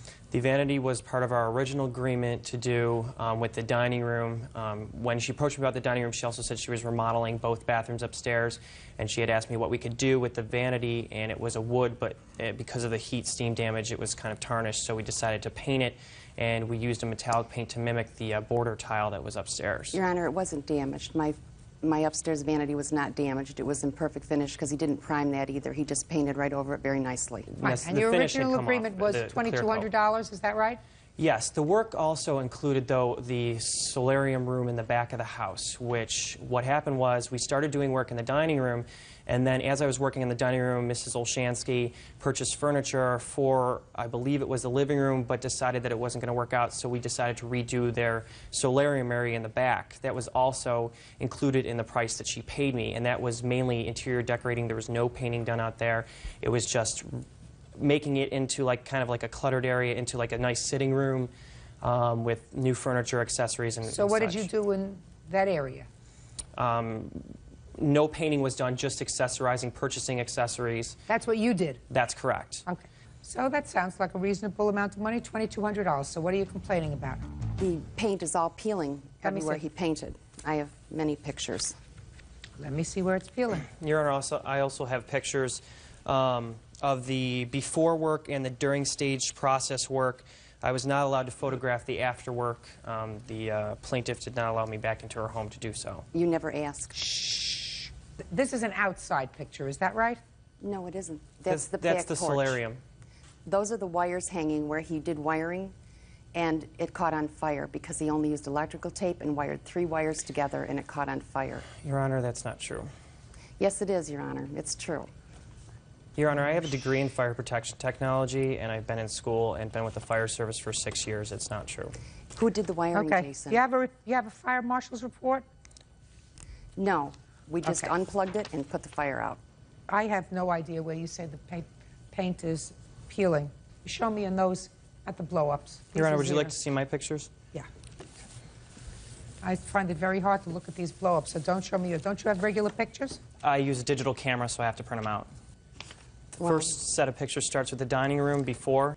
Your Honor, her son also helped me paint. I'd like to see the pictures to make sure that's my work. Absolutely. Well, whether it's your work or her son's work, it doesn't make any difference. You are the contractor. Your Honor, I also have estimates. For what? To repair the damage that was done. I'm not going to give you any amount of money to repair damage. I've seen the photographs. If you're not satisfied with the job that he did, I suggest you not give him any recommendation. The pictures show peeling paint. It's latex painted over oil base, which peels like rubber. Ma'am, this is the letter from the company that I use. Put it down. Where was the paint peeling? In what room? Every room, at every spot, it peels off because it's latex over oil. I have. What do you mean every room and every spot? I've seen. Look, listen to me. All the trim work. saw just the trim. Just the trim is painted latex over oil. And I asked him. I questioned him. I said, I don't believe that you can put latex over oil. And he said, you can as long as you prepare properly. Your Honor, that was her initial concern, and I did acknowledge that that was an issue that we had to take into account. However, I knew that you could paint latex over oil paint. The dining room was sanded down. The other rooms I cannot account for because I came in midway through the whole situation. Which other rooms? The dining room was the only room I personally painted myself completely. No, you painted all of the trim in the living room, and you had Peter, without charge, help you get through painting the hallway. Right, and I was also without charge helping the hallway and the living room. You know, charges... Just a second. Is that true? That your original estimate was for the dining room and the... Upstairs vanity. Correct. And the other and the trim that he did either helping you out with your son or whoever else was helping him out? Was it your son who was helping him? Yes. And that was as a favor? No, the work wasn't as a favor. That's a lie. He agreed to paint in those rooms also. That is not true. Yes, it is. No, it's not. If you're not satisfied, don't give him a recommendation, Miss Olshansky. Your Honor, That's all. what happened was... That's what? Listen to me. You're not losing. I understand. You had some sort of a falling out that involves a social issue, which you seem to suggest here, involving her son, that has absolutely nothing to do with me, that has nothing to do with this case. Ms. Olshansky is complaining about a subjective look at work, which she says is below par. And I'm saying, based on what I see, the rooms, as painted, look just fine to me. It's just the trim, not the wall. Well, then get somebody to fix the trim. And what are you suing him for $3,000 for, which is more than even you paid him? That's what the estimates are. Get your son to do it. Strip down the trim if you're not happy with it and repaint it in either latex or flat or whatever color you like. Your Honor, may I say something? You had practically your whole house done. Don't say anything. You're not losing. What's your problem? I just want to let her know she had complained about the amount that I had charged her, and she was saying that I basically owed her to do the rest of the rooms and that I owed her to do the repairs based off the amount that that I charged her for. And I have I have documents that show that she has discounts in excess of $2,500 that I had given her because she was a friend of mine. So if she's saying that I overcharged her, it's completely untrue. Excuse me, just a second. She's not complaining you overcharged her, sir. She's complaining. She's not complaining that you overcharged her. She knows that for the amount of work she had done in her house, she was getting a bargain. She knows that. Her problem is the bargain turned out to be not such a bargain because she wasn't happy with some of the trim work that was done. For that, you don't sue. Goodbye. Parties are excused. Seats, please. Miss King, according to what I've read, the defendant was your former boyfriend. First, you say about a little more than a year ago, he had an accident with your car, which you paid for, which he said he would take care of.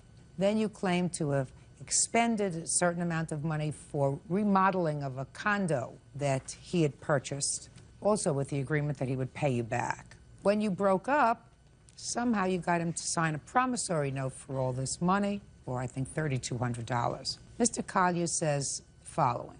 He said that you caused the accident to the car yourself, that he never borrowed any money from you, that the remodeling that you did to the condo, which had belonged to his uncle, was your own choice. The only reason he says that he signed this promissory note was that you were holding some money of his that you had gotten your hands on. You told me you wouldn't give him the money unless he signed the note. So he signed the note under duress. That's your defense. Yes, Your Honor. When was this accident with the car? It was back in July of 2001. And tell me about the accident with the car. We were leaving a parking garage in Ybor City, and we were looking for the ticket that you give the attendant whenever you leave. And we couldn't find it, and we had pulled in already, so he went to back up, and as he backed up, he tore the whole bumper off the front of the car. So it's the bumper that you're talking about? Correct. You remember that, sir? Yes, Your Honor. I don't remember it that way, though. Who was driving? I was driving. Okay. So do you have insurance? Yes. So did the insurance cover the damage? No, my deductible was $500, and it only cost $335. Okay. Did you agree to pay that? I never agreed to pay that, Your Honor. So give me your version of the events. You are driving, the bumper comes off the car. How did the bumper come off the car? I actually wasn't driving. We had gone to the parking... You just told me you were driving. Oh, I was in the driver's seat. We had just backed out of the parking garage spot that I was in, that she had parked in. And the angle that I pulled back, that, you know, having no idea how she had left the wheel cocked, it caught on the edge of the wall and it ripped her bumper off. The wall didn't move, sir. The car moved. I agree, Your Honor. Good. Okay. So that's $335. Did you ever say that you would pay to have that bumper repaired? No, Your Honor. The reason I agreed or told her I wouldn't pay her back for that is the fact Would that... or would not? Would not. Is because she was drunk. Too drunk to drive, asked me to drive, handed me the keys, and that's the only reason I was driving. I was trying to do her a favor. Is it true that you gave him the keys to the car because you had been drinking? Yes. Okay, fine. Don't drink. What's next? I had loaned him, actually first he started living with me and he agreed that he would pay 1/3 of the rent and 1/3 of the utility bills. For how many months? Just for 1 month. And what's the rent? It was $800 and we divided it and he would have paid $266 for the rent and it was $74 for 1/3 of the utility bills. And he also borrowed money to pay his car payments and he borrowed money to pay his cell phone bills. What was his car payment? I don't have that written down exactly. $158.73, Your Honor. And I paid it quite a few times. And I probably have paid it more times than I had even... I can't keep track of that. But what kind of a way is that to have a loan, madam? Because I was dating him, and that's things that you do. And then finally, we have the stuff for the apartment. Let's hear about the stuff for the apartment. It was for a condo that his uncle owned, and we had agreed that he would move in. I was still living with my roommate, so I couldn't move out at the time. And I said that we agreed that whenever time came that my lease would be up, that I would buy the place from his uncle, and that's why I would do the remodeling, and that he would also pay for that. That you would buy the place from his uncle? Mm-hmm. You? Yes, later. You, not the two of you, you would buy the place for his uncle, so you were going to remodel it for when you bought it? Correct. Had you discussed that with his uncle? No. Just with him? Just with him. Well, what made you think his uncle wanted to sell it? He discussed him buying it from his uncle. He owned or leased it to me, Your Honor. So he was selling it to me. And you discussed selling it to her? Yeah, yes, Your Honor, yes. And that's why she decided to remodel it. Is that right? Correct, Your Honor. And then you decided not to sell it to her. Is that right? No, she left, Your Honor. Or she left. Whatever. Listen, I'm telling you this, Miss King. I'm unimpressed with all of these loans that you claim. Without a promissory note, the one that you say you have, yes, I do, Your you Honor. wouldn't get any money. I'm going to tell you why. Because if you remodel this place in anticipation of you purchasing it, so you were really remodeling it for yourself, there was no loan to him of that money. You remodeled it because you were going to live there. That was your foolishness. You don't remodel a place until the title of it is in your name. Correct. You want to do it fast? You do it fast. That's your problem. So now I'm going to take a look at the promissory note.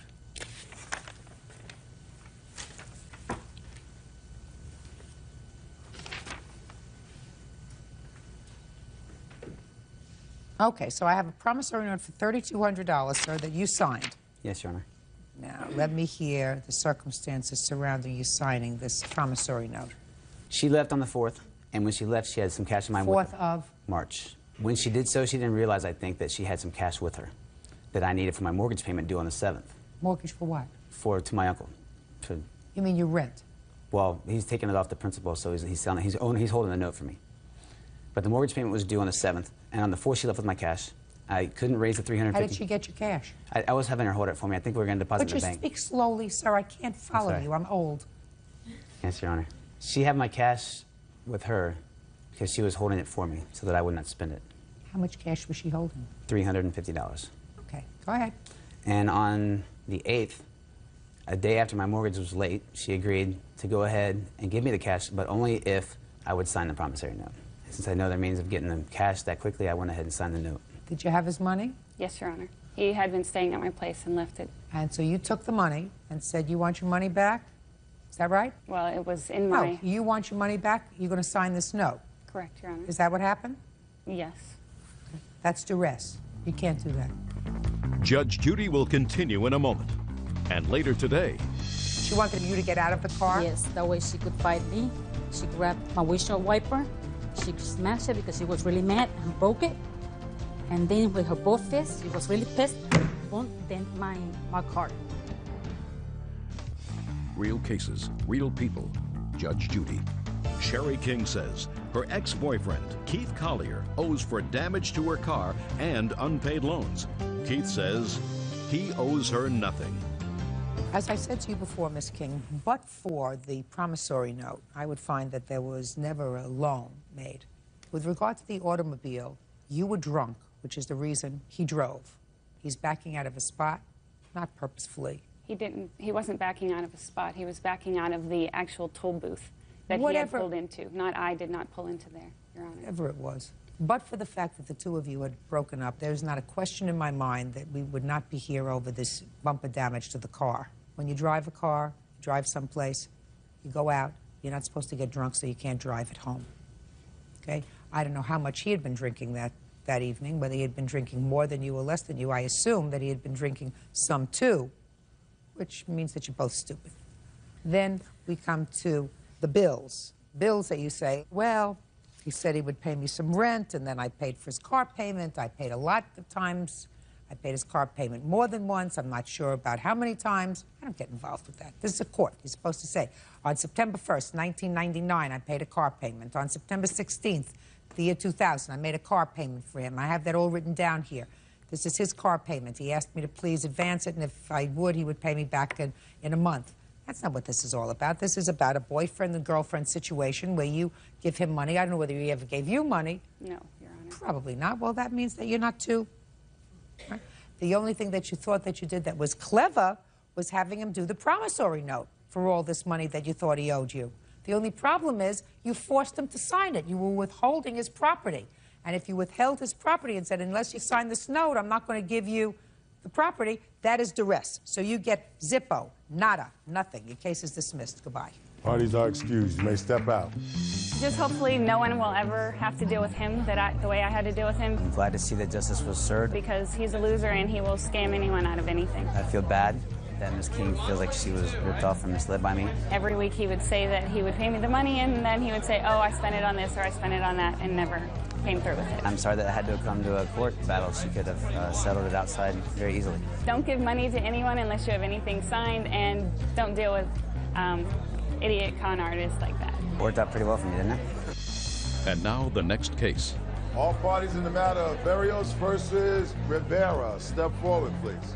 15-year-old student Wandalise Berrios and her mother, social worker Maria Berrios, are suing Wandalise's boyfriend, 18-year-old Eric Rivera, and his mother, business owner Miriam Rivera.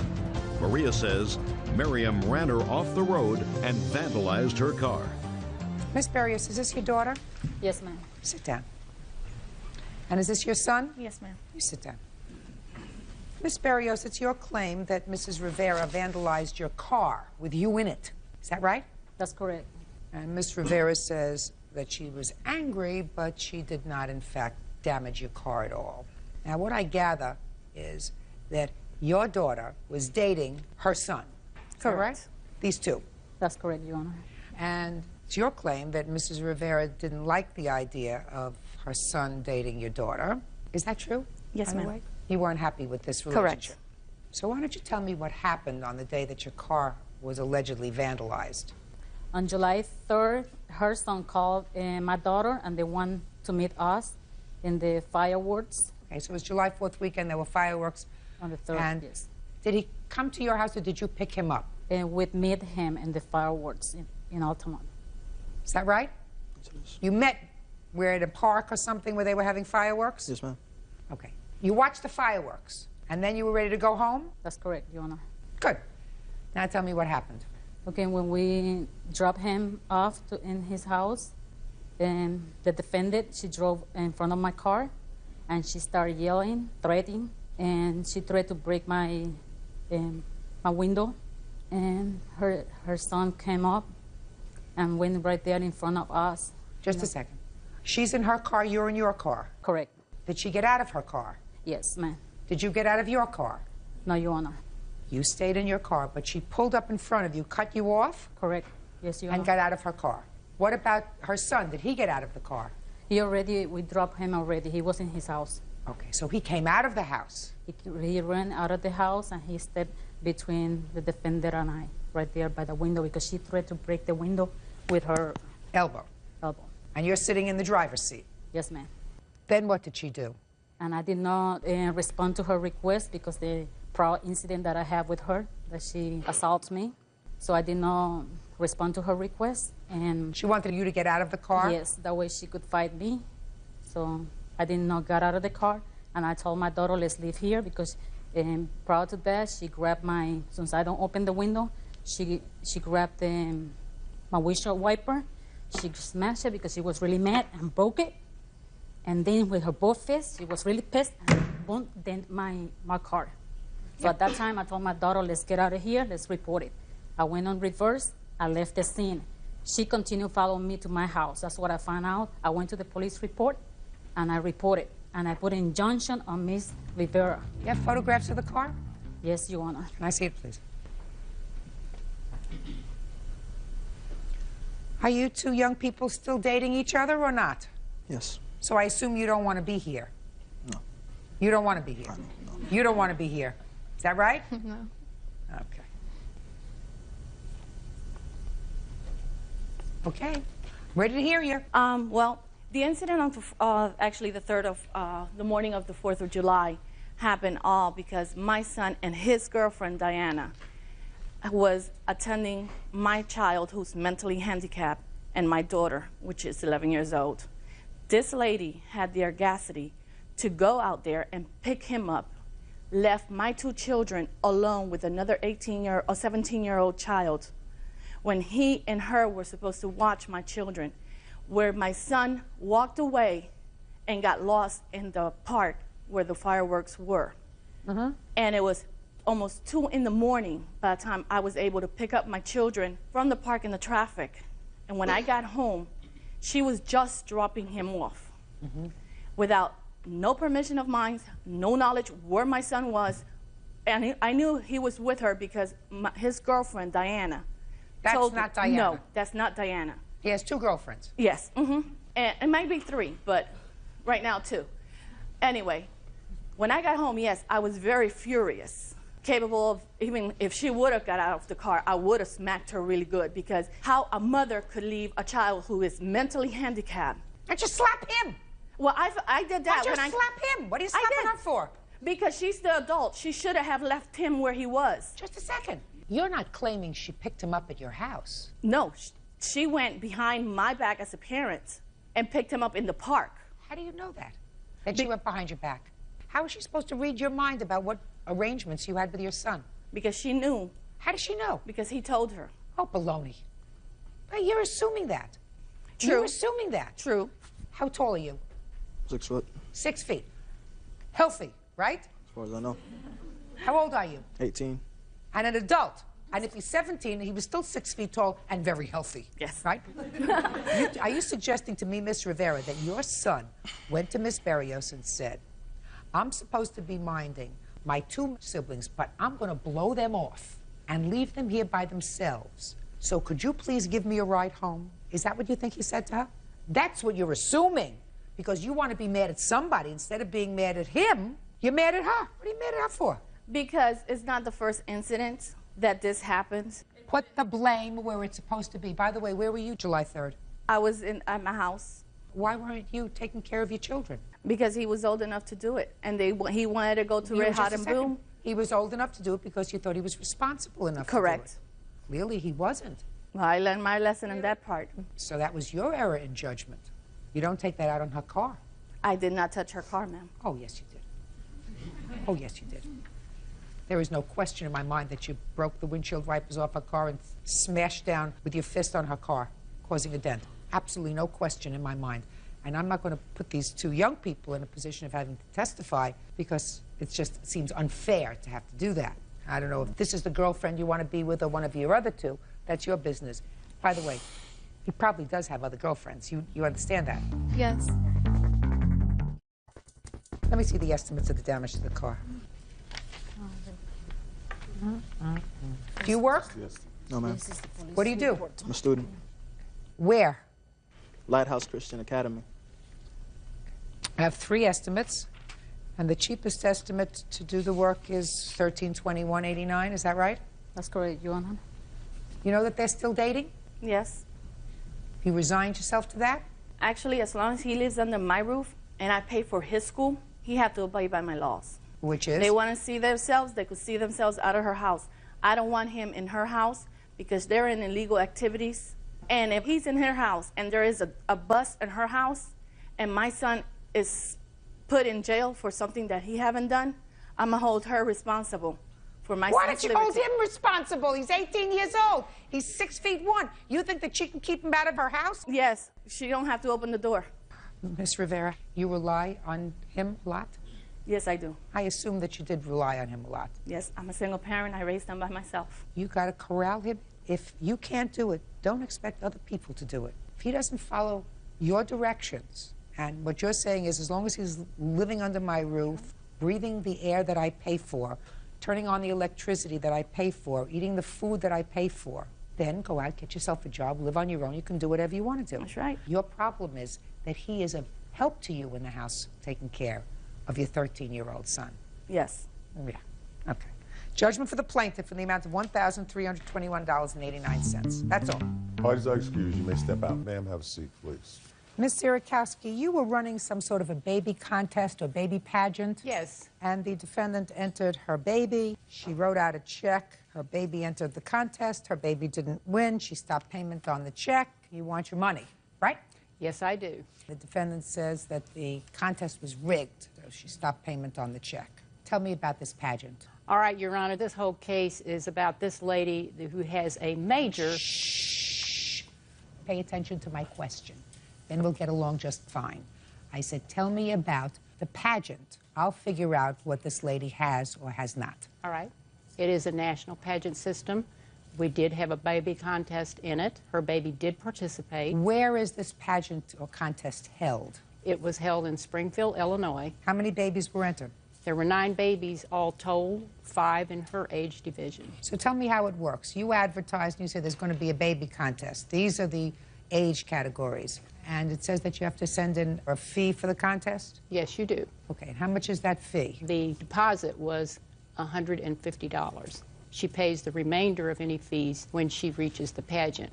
Now, what happens if they win this contest in Springfield? If they win the contest, they win money. How much? She could have won a $500 bond. Actually, she could have won a $2,000 bond as an overall winner. Overall winner of one baby of the 2 age divisions. Okay, so she sent in her $150. Yes. Correct? Correct. And then you travel to Springfield. Correct. And how much then does she have to pay once she gets to Springfield? Depending on the events that she entered would decide how much more that she did owe. What do you mean? I thought she just entered one baby contest. There's several different categories. Like what? Photogenic, there is playwear, there is sleepwear, there are the prettiest eyes, hair, fashion. And what do you win if you win the prettiest pajamas? You can win a plaque, a laser engraved plaque. A plaque? Yes. And each time she enters one of these little contests for the baby who looks nicest in their pajamas, there's an additional fee. Is that what you're telling me? There is a fee for each thing that you do, yes, ma'am. Sounds like a good business to me. And how many babies, for instance, entered in that contest, if you have there, the best-looking baby in pajamas? They all entered. All 9 of them? Yes. And how much was the cost of each one of them entering that? Well, it was $35 per category for that. And how many of these little categories, eyes, pajamas, playwear, how many of those are there? There are 5 for the babies. And for that, they get a plaque or a certificate if they win each one. They could get a trophy. Or a trophy. The people who win money, crowns, and banners, and the big trophies are the queens. I'm just talking about the things other than cash. So this is for you a business? Absolutely, it's a business.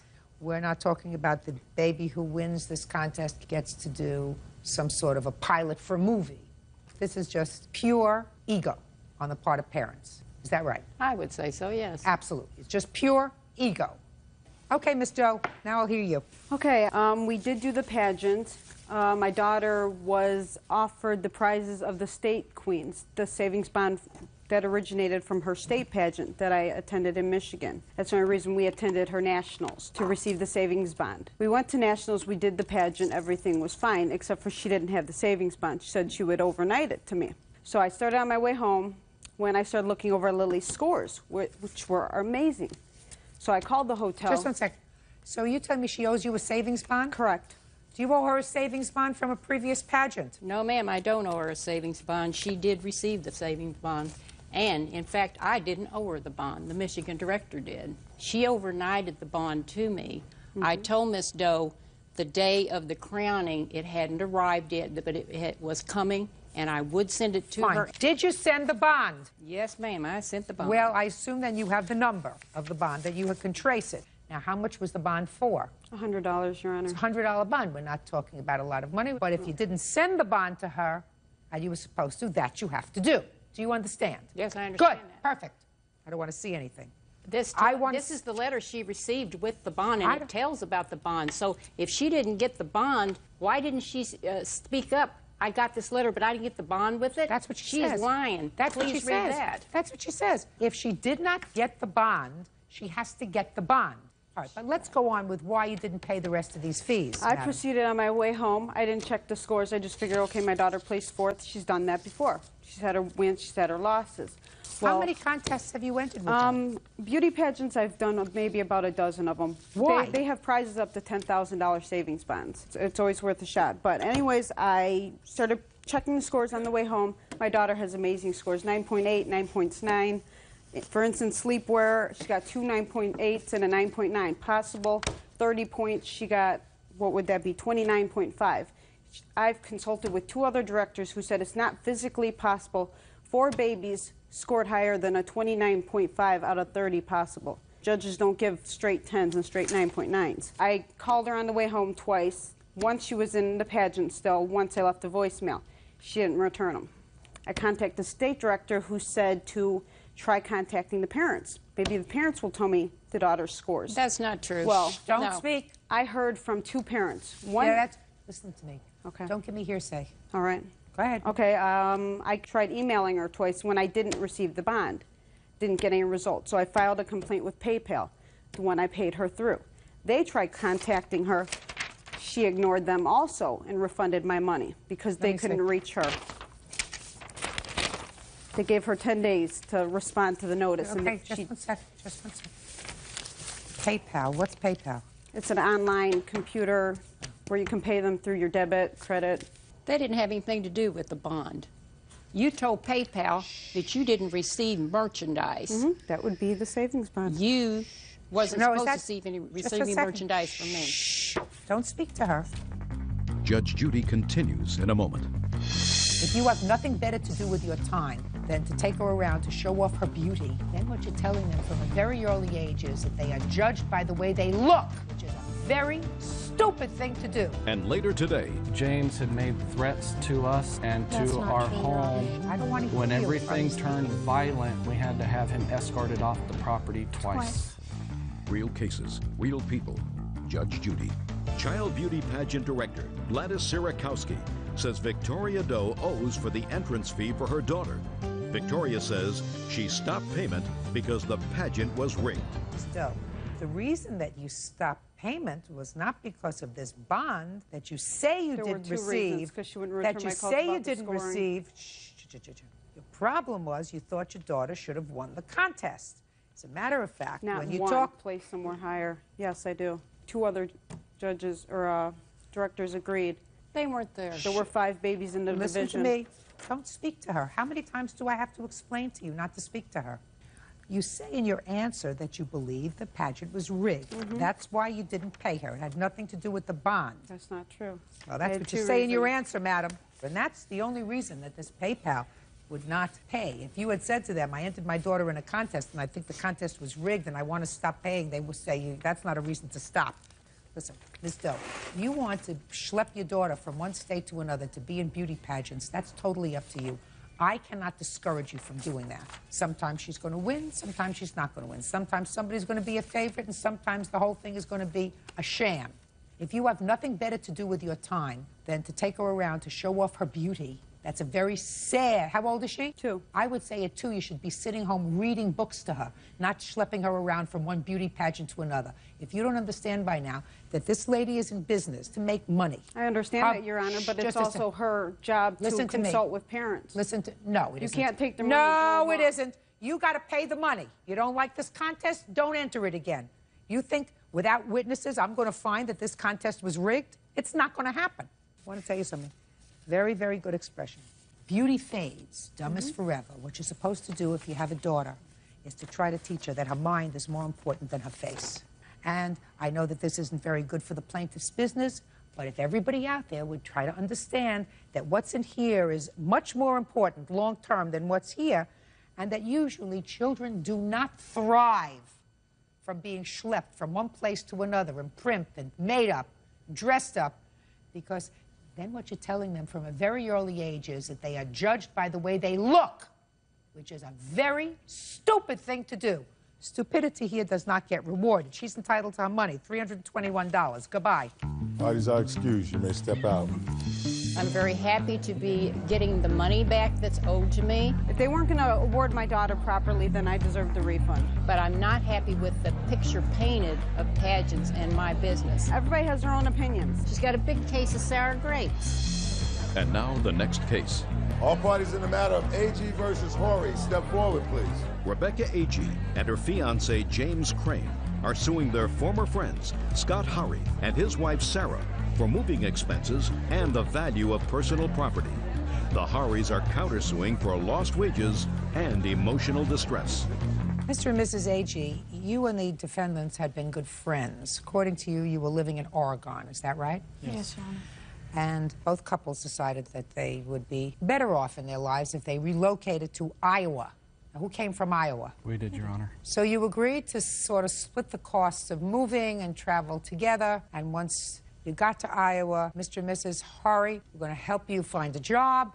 I don't know whether you were going to live together, but hopefully you would both live happily ever after in Iowa. Okay. Well, it didn't work out that way, and according to you, things turned sour on the trip. You claimed that the Horrys owe you for expenses, property that they kept, mental anguish, and you also want them to pay for your trip back from Iowa to Oregon because it didn't work out. Mm-hmm. They say that they thought everything went along just fine. They have a counterclaim because they say that you aggravated them.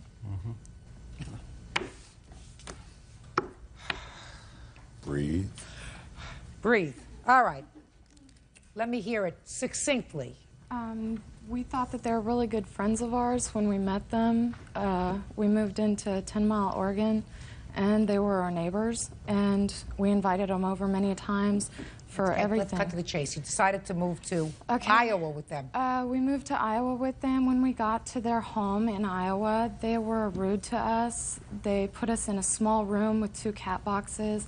I also have he's almost 8 months old now, my son. When we got there, we had no money. They were supposed to pay us for half of the U-Haul. Which was how much? $117.50. And they said that we owed them money instead. What did they owe you money for? We paid for everything, including the trailer. We agreed upon that we would also give them a place to stay, give them a job, and we did all of that. Above and beyond, Your Honor. when they had reached Colorado, when they ran out of money, I had gone... They ran out of money in Colorado? Yes. Yes, Your Honor. His parents helped them out to get gas, and they came up to Wyoming And finally met us where we were met us supposed to there. meet. Did you need to borrow some money from his parents? That's easy to find out, so just answer my question. Yes. Yes, ma'am. And how much money did you take from his parents? Somewhere around $30. You mean the two of you were traveling with a new baby with absolutely no money?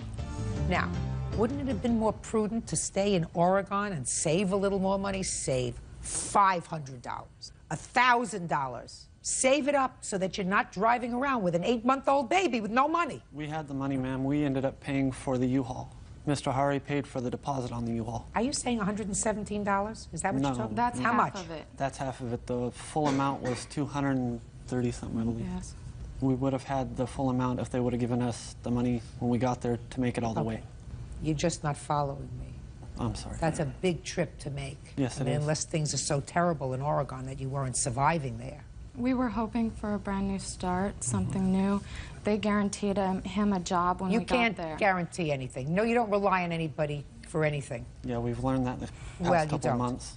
All right. His parents gave you $30 for gas. Did you ever pay him back? No. Okay. We haven't made it that far Okay. yet. What's next? When they reached Cheyenne, Wyoming, I went up to Becky, knowing they had no money left, and said, would you rather me pay for the rest of your gas to get to Iowa since you have no more money left? And that was the new agreement. Okay, and you had no money for, just a second, and you had no money for gas. Right. So how much did you pay for gas for their car? Approximately around $200. And we also were paying for food, which was a new agreement, so we had no problem with that. And we What were was the not new- suing for that. Okay. So it's clear to me you had no money. Yes, Your Honor. Because you had to borrow $30 from his parents. And how many days were you on the road after you borrowed $30 from his parents? Less than a day. Less than a day. And then you got to the house? No, we met in Cheyenne and we Okay. drove. How many days was it That you lived in the house. We were there for a little over 24 hours. How much did you spend in gas? I'm trying to figure out if we've used up this $117. We have receipts, Your Honor. I'm asking you. From what point, Your Honor? I don't understand. From the point you ran out of money. We ran out of money in Longmont to How did Iowa. you eat? Who fed you? We stopped for food once with them. And What that about was when it. you got to the house? You said they put you They in a room. had no food at the house. Yeah. They had no electricity. We had to clean out the refrigerator. Just a second. So how did you eat that day? We didn't. We went and bought them Pizza Hut. Yes, we We had bought Pizza Hut. them a whole bunch of food. The very next day, we also went out and bought them a big barbecue to have food, and we provided their baby with formula. Does any of that sound right? You had no money. No, ma'am. How did your baby eat? I had formula for him when I Listen, left I'm not Oregon. bothering with this. They're not paying for your trip home. They're not paying for any of the moving expenses from Oregon to Iowa. They've already taken care of that. Now, you want to tell me, what about the value of personal property you say they kept? What personal property did they keep?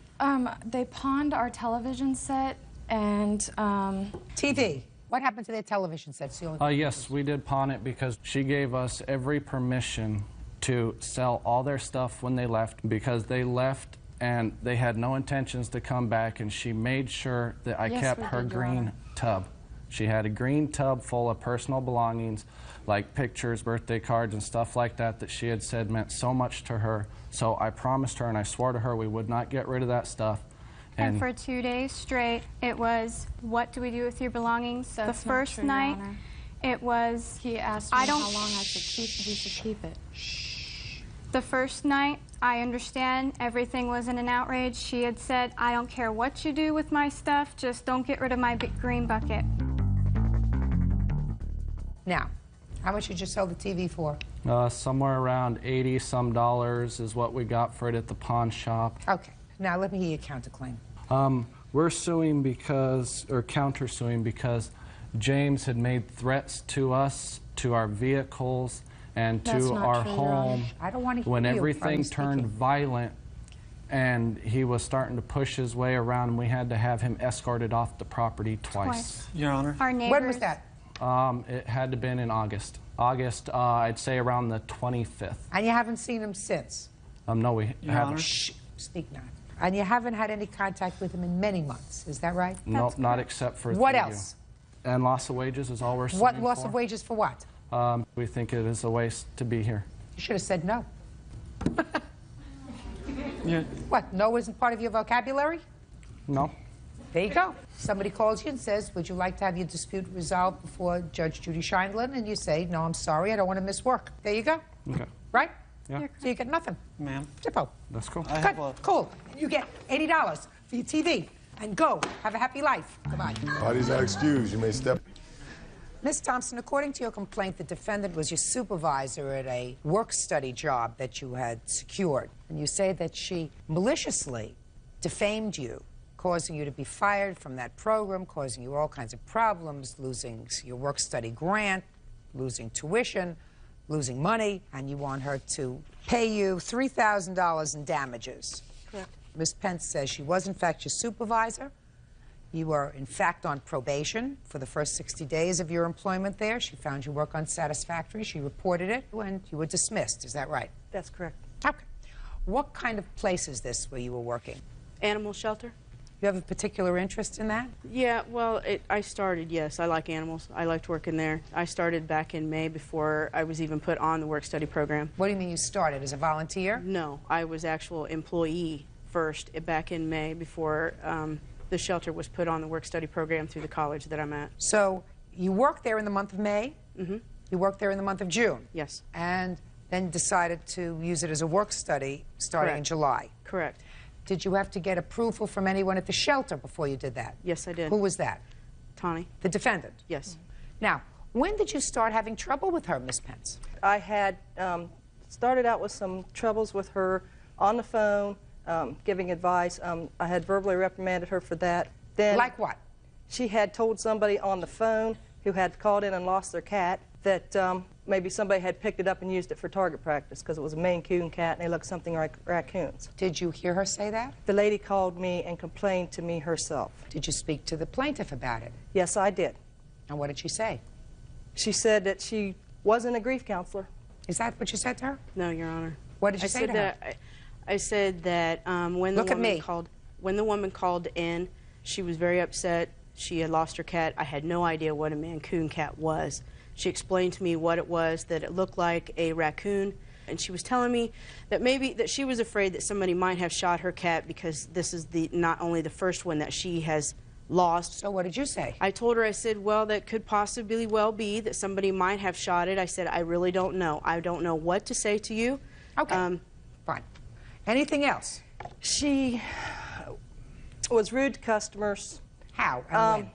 A lot of stuff happened when I wasn't there. I'm the supervisor, and of course I have to do something about it. Is there anybody here who heard her? There's several times when she had said things that Miss Carter had heard. Miss Carter is an employee? Yes. All right, well, I'd like to hear from her, if you can.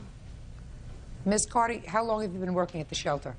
10 years. Can you give me some sort of an idea of what you heard and reported to Miss Pence? Well, there was one incident concerning a cat. Mrs. Thompson had put a couple of customers off saying, well, that's my cat, you can't have that cat, look at the other cats in here. And then one lady did come in, and Mrs. Thompson stated to this person, you can only have the cat if you give me your address and phone number so I can come up and check on the cat periodically. The next day, she came in and I was there, and she said, you know, I didn't want to adopt the cat in front of her because I was afraid, you know, she would keep coming and bugging me. So, why didn't she adopt the cat?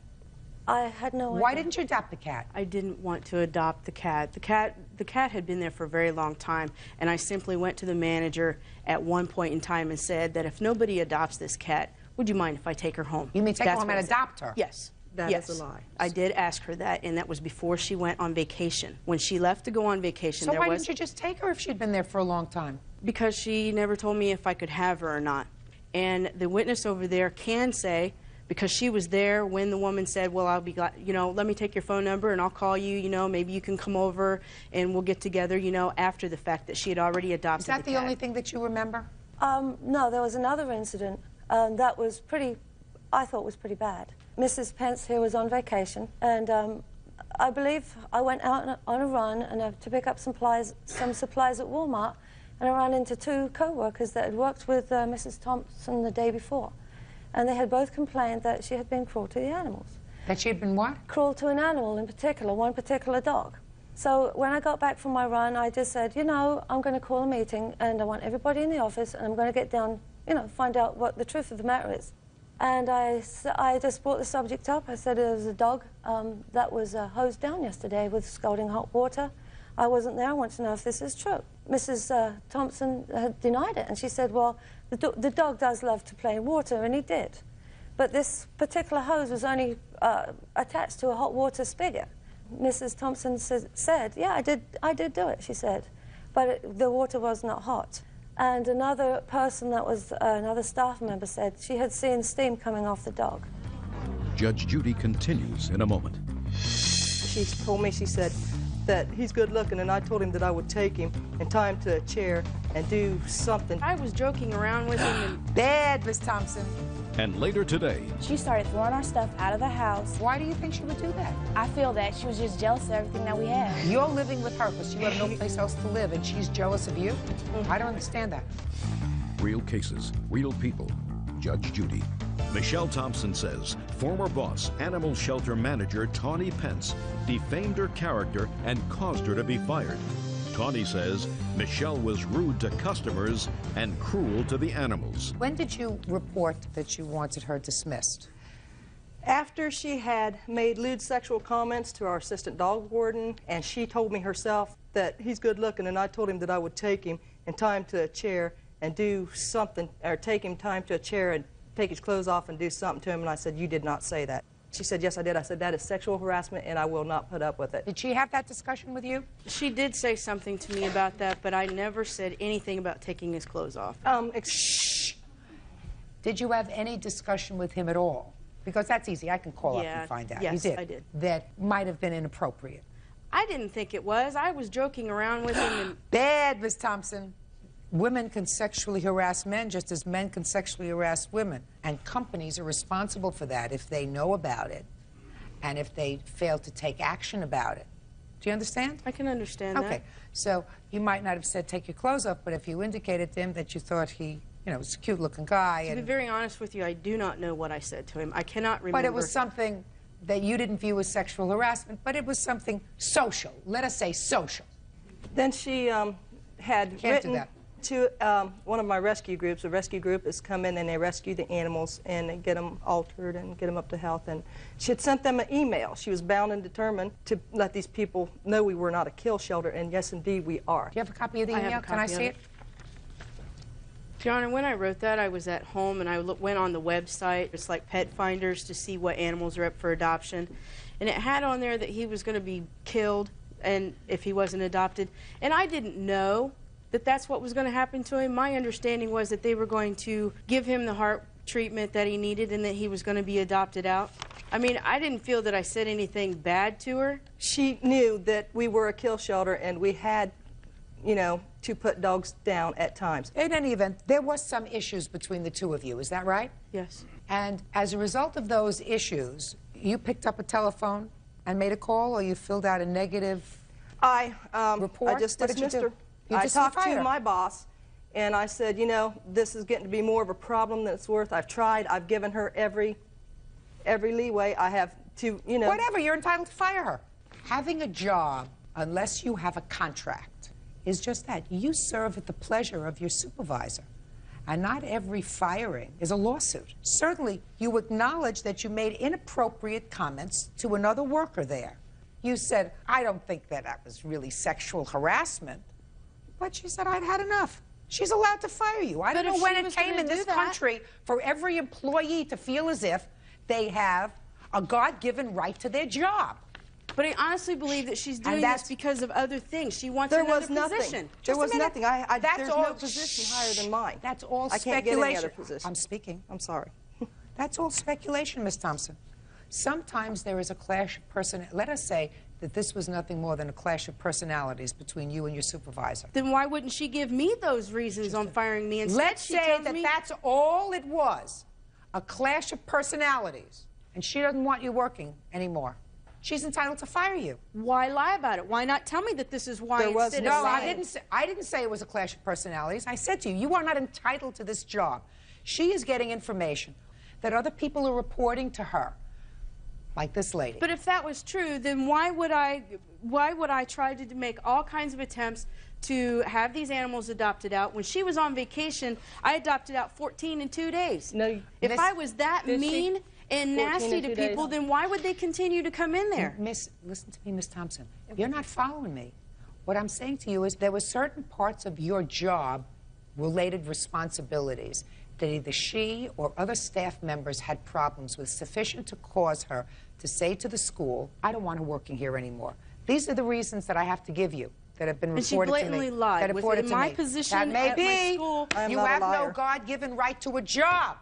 That's fine. This isn't about the job. This is about my work-study program that I got taken away from me, and with the study that I'm in can really damage my future career. I mean, I never didn't do anything to them.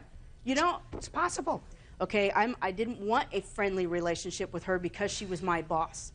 You know, that's and why I honestly believe that this is why this whole thing started. You know, her daughter was friends with my daughter. I didn't like the way that her daughter was approaching my 12-year-old. That's when this all started. And this all happened in June, the whole month of June. Ms. Thompson, what you just said to me belies your position. Because what you said to me is that this problem started in June, and the whole reason that she terminated you is because of an incident involving your daughters. But you said this all happened in June. And if that was true, that she didn't want you around because of problems with your daughters, then she never would have signed the papers July 2nd, unless what you are accusing her of is being that maniacal and saying, I'm going to sign these papers, and then I'm really going to screw her up by having her fired. I don't think that that's true. So your case is dismissed. That's all. Thank you, Parties Your are Honor. excused. You may step out. You know, it's just all bull. It's just all bull. You know, and Teresa knows it. Teresa just kissing her rear end because I don't know why. If she wants to lie because she screwed herself up, then that's her problem. That's on her. She stole money. She claims that there was no money donated in May or June. She's a liar. I got receipts and documentation to back it up. And now the next case. All parties in the matter of Massey Colbert versus Travis. Step forward, please. 20-year-old military cadet Destiny Massey and her boyfriend, 21-year-old construction worker Jack Colbert, are suing Jack's sister, 22-year-old homemaker Paula Travis, for stealing their personal property. Miss Kit, do you have family? Yes. Tell me about your family. How many are in your family? I have 6 and custody of one other, so that makes 7. Is there a Mr. Kit? My son and my nephew. Other than that? No. So you have no husband? Right. Miss Gadsden, you want to tell me how many people are in your family? I live alone right now. I have 3 children. My oldest is living in Atlanta with her father. My young 2 smaller children are with their grandmother. I'm in the midst of a custody hearing. Actually, I have a court date on November 22nd. Have those children ever lived with you in the past year? They left about exactly a year ago. You 2 ladies are neighbors. Each of you has a complaint against the other, suing the other for $5,000. The complaint is really grounded in various forms of harassment. You claim, Ms. Kitt, that the defendant had you falsely arrested on 4 separate occasions, and that she has made numerous phone calls about you to Child Protective Services, alleging that the children who are in your care are out unsupervised. Is that right? Yes, ma'am. Ms. Gadsden says that you're making her life a holy hell, and she is counterclaiming. So why don't you, Ms. Kitt, first tell me how long you've been living in the house that you currently occupy?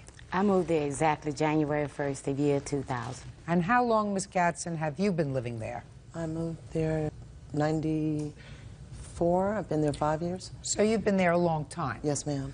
Why don't you, in a couple of minutes, Ms. Kitt, tell me all about your case against Ms. Gadsden? Well, about a week after moving there, my children were outside playing. It was right after Christmas. We had just moved there. I walked to the door, and Ms. Gadsden had a limousine come and pick her friend up. My kids, they admired it. They went outside to see, you know, run and play and look at it. When I seen them approach Ms. Gadsden's side of the street, they was like, wow. So Ms. Gadsden came out and said, y'all, MF's children are not used to seeing things like this. Get the hell away from my yard. So I walked over to her side of the street. I said, ma'am, I don't know you, but these are my children. Don't speak to them in that tone of manner. So I went on in the house, went to work maybe 2 days later. My kid's babysitter lives directly next door to Miss Gadsden. I brought you a picture. She lives next door. And I went to open the door to get my kids. Miss Gadsden opened her door and said, B.I., hopped and spit in my face. And it was, I just can't explain, but I knew I was going to get her. And I did. The same day, I hit her. I popped her in her mouth. Not even a year later, maybe about in April, I kept getting police calls and at my house at work. I come home one day, the social services was there. She told me that she had had complaints 1 week after another concerning my kids being unsupervised. So I took her to where my kids were at a babysitter, which was next door to Miss Gadsden. And they found no foundings. After they did all this, and I guess she couldn't have me locked up anymore, she started with having me arrested on false charges. I had to be bailed out of jail over and over and over again. Up until this day, I'm still being arrested. Arrested? Yes, arrested. You have the police reports? Yes, I do. Can I see them, please? I have some copies of those and the charges that were all dismissed.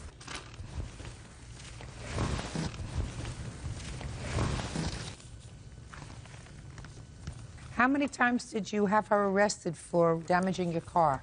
2 times, ma'am. Did you see her damage your car? Yes, ma'am. How come the charges were dismissed? The photos that I'd asked a friend to drop off for me at Walmart, they did not get same day, development. They had 4 days. And when I went to court the next day, I had to wait until the day after court to get the photos.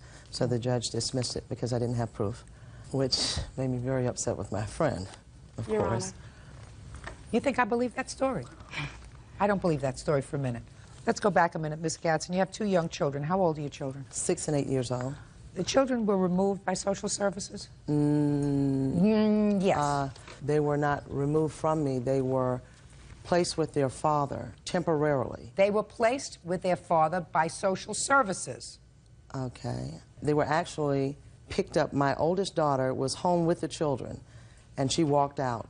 She was in a sense, envious of her two younger sisters. She thought that we had a closer relationship than she did. She'd come here from Georgia with her father, and she walked out and called the police and left the two children there. The police then took the children to to my licensed daycare provider. Ms. Gadsden. And then from there. Is what you're telling me that you had a misunderstanding with your older daughter, and because there was a misunderstanding with her, she was jealous of the two younger children, she left them alone, and because of that, social services placed your two children with their father? Right. And they'd been with their father for over a year because of that? No, ma'am. After placing them with him, well, they went immediately from my house to the licensed daycare provider that I had. From there, the father picked them up, and they allowed him to have temporary custody until I completed whatever needed to be done through the Division of Social Services. But Ms. Gadsden, there's a major piece there that you're not telling me, and yes, I want you to tell you, I was in family court for 25 years.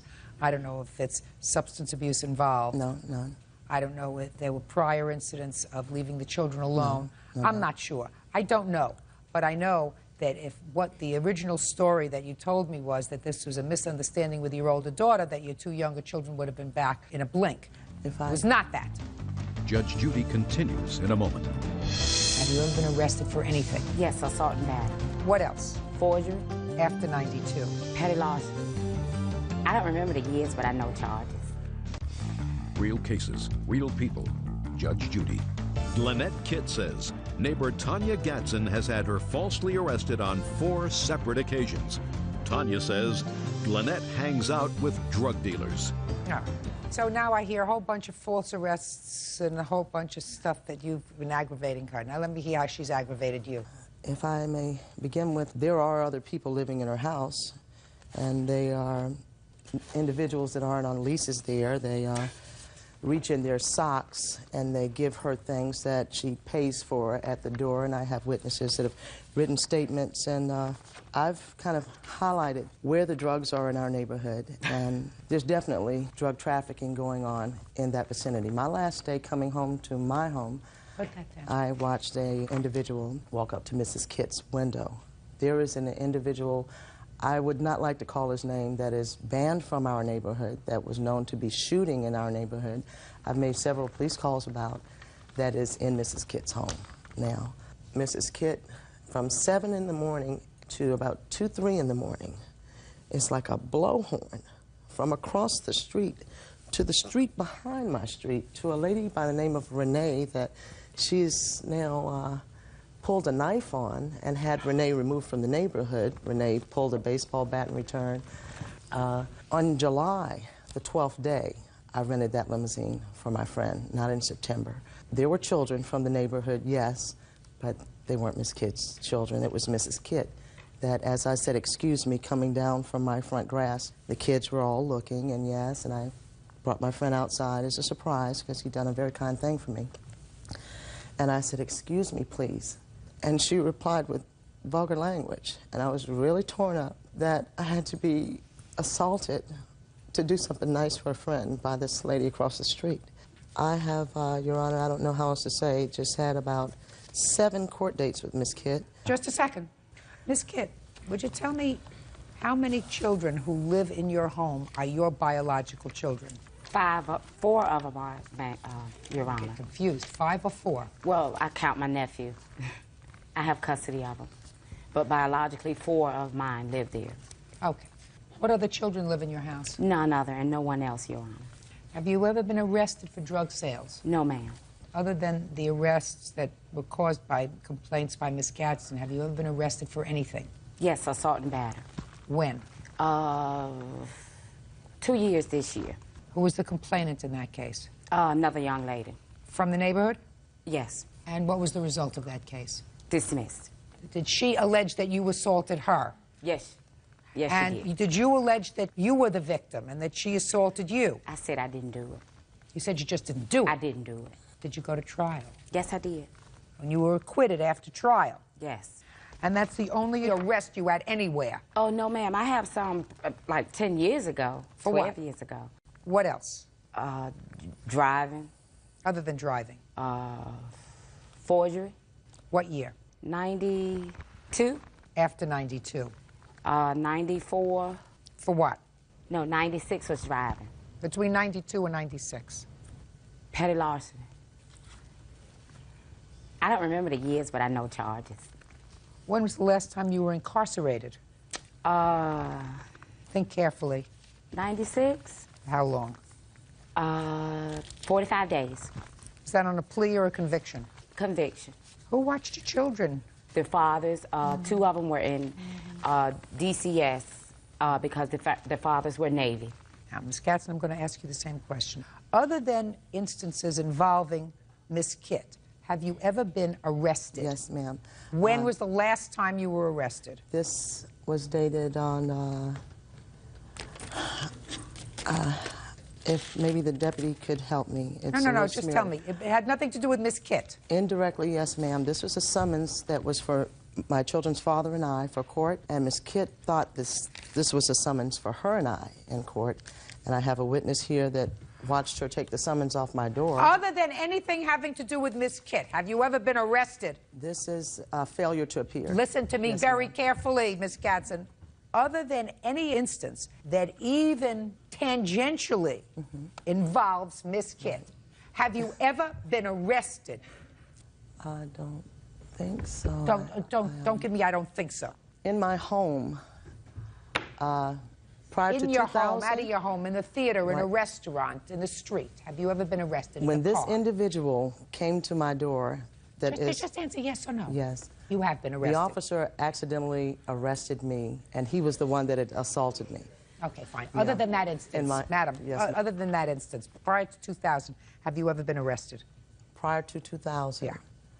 I was not arrested. I turned myself in after I found that the children's father's girlfriend filed a warrant against me in the city of Chesapeake, a counter warrant, and actually the incident occurred in the city of Norfolk. I want you ladies to listen to me very, very carefully. Are you involved in a custody dispute now with the father of your children? No, ma'am. He is not participating in any with what social services has required. I've completed all of those things. Oh, he's not giving you back the kids so fast. He doesn't have the children, ma'am. Where are they? His mother and sister have the children around the corner from my house. I asked them to get them out of foster care because they were taken from him because he had no place to stay. Okay, you have an older daughter. Yes, ma'am. And two younger ones. You just told me 2 minutes ago that the two younger children were with their father. Did I hear that right? Did you hear that? Let her explain. Okay. You just told me that they weren't removed, that they weren't in foster care, that they were with their father. I said that the state take your children. You told me no. No, I apologize. Oh, please, give me a break. Listen, you two ladies deserve each other. I would suggest the following to you. Listen to me very carefully. If you're going to live next door to each other, I suggest you have nothing to do with each other. Other than that, I don't want to be bothered with you. Goodbye. These are excused. You may step out. Envy.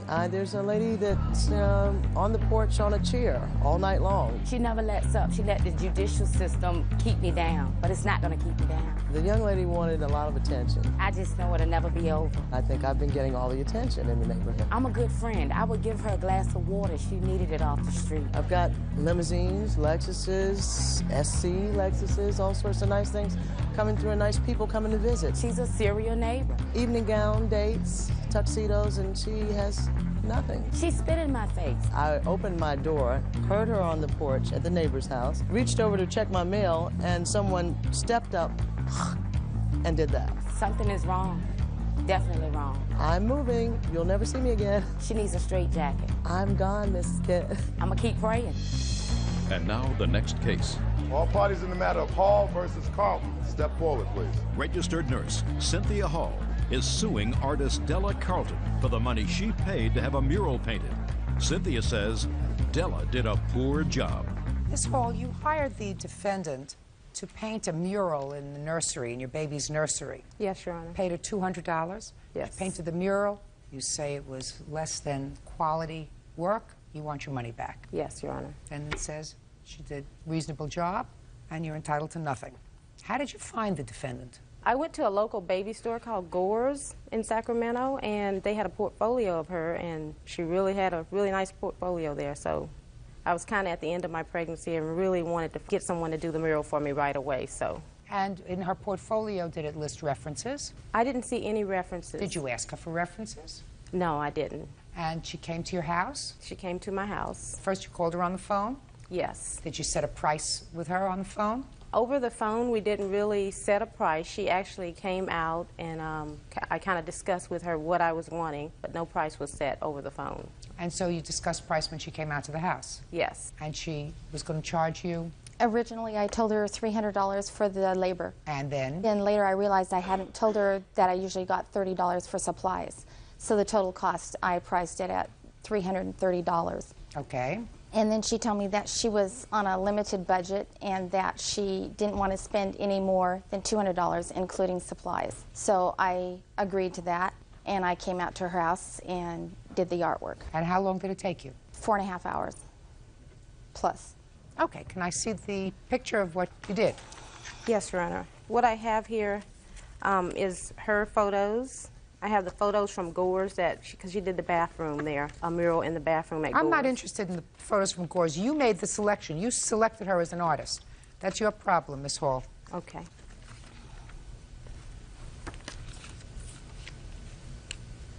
And she painted on the wall these little butterflies? Yes, they're about 6 inches. She stenciled them. I was not expecting those things. I was actually expecting her to give me something more three-dimensional, something that I could actually kind of come to life. I asked for a dragonfly in specific. Upside down, it looks pretty good to me. She did all these flowers here? Yes.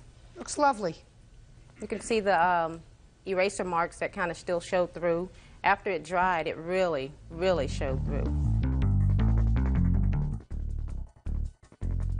Listen, you didn't pay for a $5,000 Picasso, madam. You paid $200 to spruce up your baby's nursery. It looks like she did an absolutely fine job. Baby fine? Baby's fine. Boy or a girl? Girl. Looks around at the flowers? Baby looks around at the flowers. Very good. If you don't like the flowers, paint over them. But pencil marks showed through. You paid $200 for this artwork. You got $200 worth of artwork, maybe a little bit more. Stop complaining. Don't muddle up your life with things that are really unimportant. She came to your house twice. She came first to give an estimate. She gave you an estimate of $330. Then you said, I can't spend more than $200. She said, okay, I'll do it for $200. She came out, she did the work. She was there for 4 hours. Certainly she's entitled to be paid for her labor. You paid her for her labor after the work was done. Is that right? Yes. Then later you looked at it and you said, I don't like this. I see a pencil mark. I see a smudge. I see an eraser mark. That's because after it dried, it really showed through. You could see all I want to tell you something. You certainly can't see that from the pictures. All you see from the pictures is lovely, light artwork. So concentrate on important things, not things that aren't important. The case is dismissed. That's all. Parties are excused. You may step out. Seat, please. Miss White, the defendant used to be your boyfriend. Yes, ma'am. And according to your complaint, he had you falsely arrested. Yes, ma'am. For violating a restraining order that he had against you. And you want him to pay to the tune of some $5,000 for having you falsely arrested. Mr. Askin says that he could have made an honest mistake. Yes. That's your defense. When were you arrested on this violation of the protective order that he had? 29th of August, 2002, ma'am. And when had he received his protective order? 19th of July, ma'am. Okay. Mr. Askins, why did you feel as if you needed a protective order against Miss White in July? Because she'd caused problems at work. She's caused problems when I'd go out with my friends. She'd come by friends' houses. Did she ever damage any of your property? No, ma'am. She ever assault you or touch you in any way? No, ma'am. When had you separated from Miss White? Around May. So far, is that correct, that you separated in May? Yes, ma'am. Is there a final protective order? Yes, ma'am. Did you consent to that? Or was there a trial? There was a trial, ma'am. When was the trial?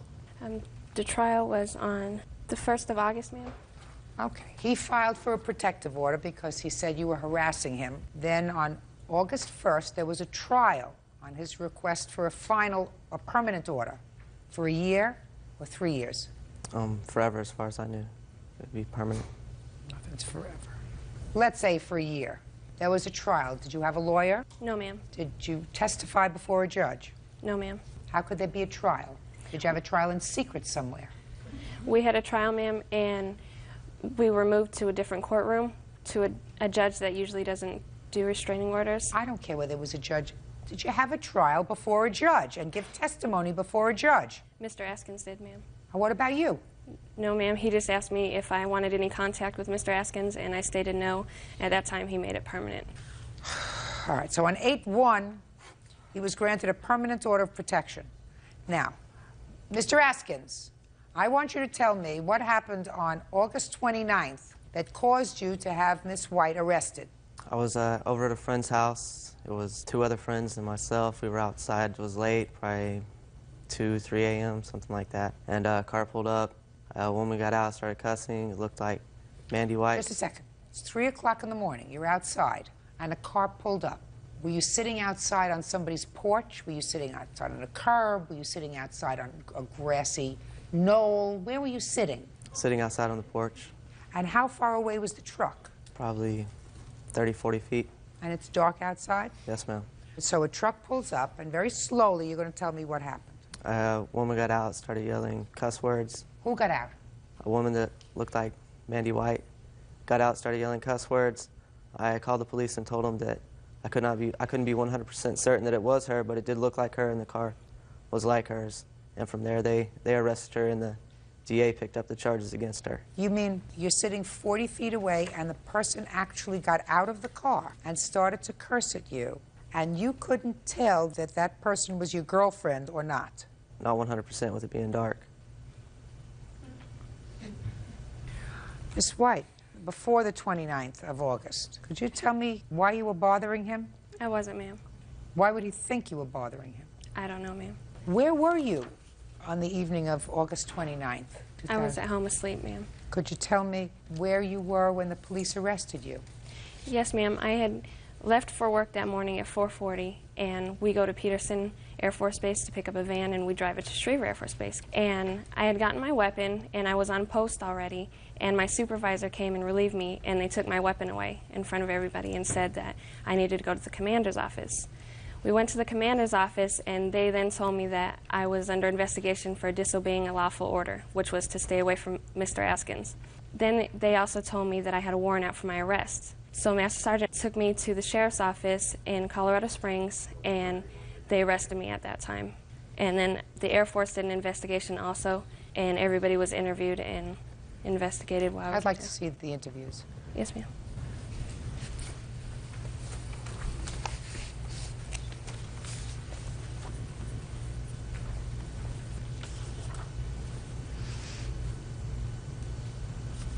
How many friends were you with that night, sir? 2 friends. Your 2 friends lied to the police, right? No, ma'am. Oh, yes, they did. Seen the results of this paperwork and the investigation that was done? No, I haven't. Well, I'll tell you that when your 2 friends told the responding officer, because you called the police and you had some time to talk to your friends before they arrived, your friends told the police that you had all gone outside to smoke a cigarette, and that your 2 friends each told the police that they saw her pull up into the driveway, curse you, scream at you. That's what they told them, right? Yes, ma'am. Mm-hmm. And so did you. There's nothing in this original report that suggests, sir, that you told the police that you weren't quite sure who it was. It looked like Miss White. You and your friends told the police initially that there was no question that it was Miss White. Want me to read you what you said? Sure. He, that's you, stated that he went outside to smoke a cigarette, at which time he observed the dark bronze Saturn pull into the driveway. Askins stated that at this time, White opened the driver's door of the vehicle and stepped outside. Askins stated that White then began to curse at him. He stated that after listening to White curse at him, he told her to leave, at which time she did. Where is there any question in that statement that you weren't sure of the identity of the person? Then he goes on to interview, stated that he was watching television when he heard someone yelling. He stated that he got up, looked out the front door, at which time he witnessed White yelling at Askins. And then Mr. also stated that he witnessed White yelling at Askins. And then I have a letter saying that the military has indicated that they will recommend that charges be filed against all 3 individuals for filing false charges against her. Anything ever happen with that? Not that I'm aware of. Mm-hmm.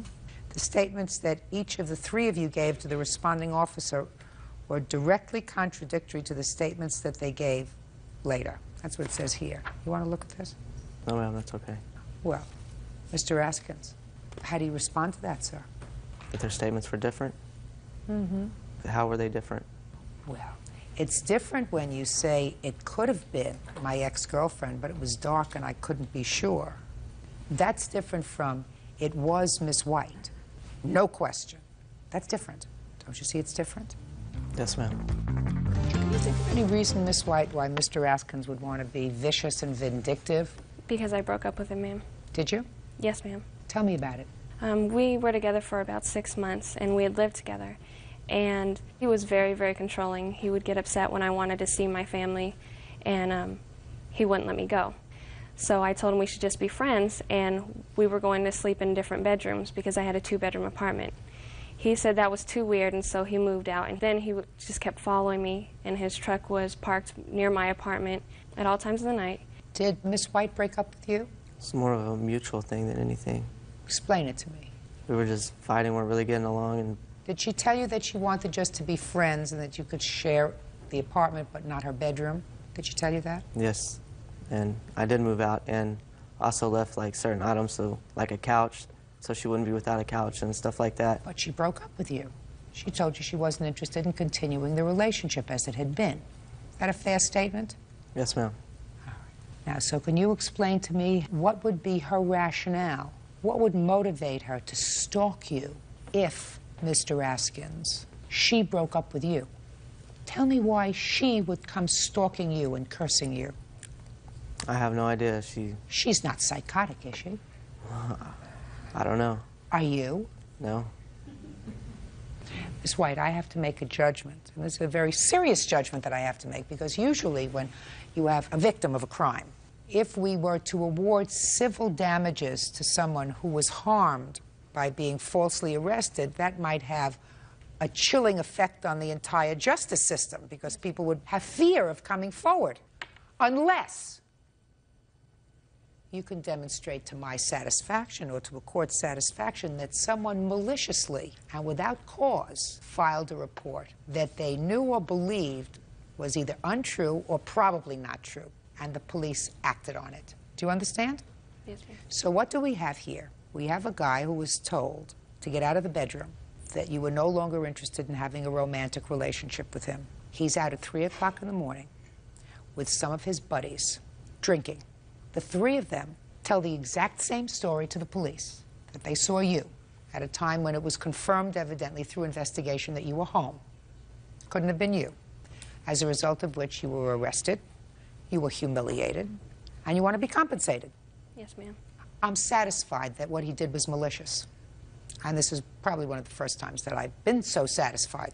I'm satisfied what he did was malicious. What he did is because he's a big baby. What he did is because he's probably too short, for a variety of reasons. In any event, I'm awarding you what you request, $5,000. That's all. Yes, ma'am. Parties are excused. You may step out. It's been pretty traumatic. Got phone calls in the middle of the night, everything from her. I think he's just a mean person. Keep her away from me. He started controlling her when they were dating, and he didn't like the fact that she didn't want to be with him anymore, and he was doing anything that he could to make her life horrible. The victim, me, I feel like I am. Finally, we have justice. Judge Judy is the best. And now the next case. All parties in the matter of Morgan versus King. Step forward, please. Carpenter Gwen Morgan is suing her niece, 20-year-old hotel reservationist LaToya King, for vandalizing her car. LaToya denies the charge. Ms. Morgan, I've read your complaint. The defendant is your niece, and it is your claim that she vandalized your car. You're going to tell me why you think she would do such a thing, and then, more importantly, you're going to tell me what proof you have that she did it. So let's start with the whys first. Why would she vandalize your car? Well, around the beginning of December, I was called to my mother's house. Your niece was living with your mother? She lives with my mother. For how long were you living with, is that your grandmother? I lived with her all my life. She ill? Yes. Who else lives there at the house with you? Right now, just my grandpa and my son. Is he all right? Your grandfather? Yes. Okay. Go ahead. Okay, so then LaToya came home, and LaToya and the young man came to my mom's house, and we got into an argument because she didn't want the check to go direct deposit. She wanted to come to the mailbox. What check is she talking about? This SSI check. I have the paper. SSI check for whom? My nephew, which is her half-brother. How old are you? I'm 20. Who's in charge of your brother's My SSI grandmother. check? Your grandmother is. Mm-hmm. So what do you have to do with that?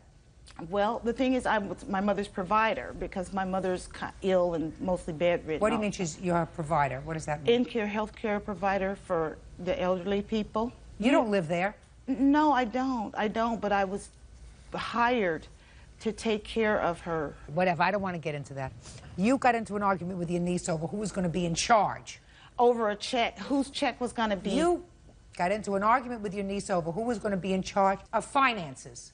Whether the check come. I don't care. Direct deposit. Finances, please. I don't have time to go into the whole thing. It's not necessary. Okay. That's what the argument was about. Yes. The argument was about money. Judge Judy continues in a moment. He taunts me all the time. What did he say? He said, "Ha ha, B, that's why we tore your car up. You tried to sue the wrong person." Don't make a big story for me. I'm asking you a question. Stop making it up as you go. Real cases, real people. Judge Judy. Gwen Morgan says after a family argument, her niece, LaToya King, vandalized her car. LaToya says her aunt has a lot of enemies. Miss Morgan, when was the argument about money? Give me the date. On December 27th. When was your car vandalized? Well, I woke up on the 28th I got out there about 6 o'clock a.m. And your car was vandalized? Yes. You have pictures of the car? Yes. Can I see them, please? Thank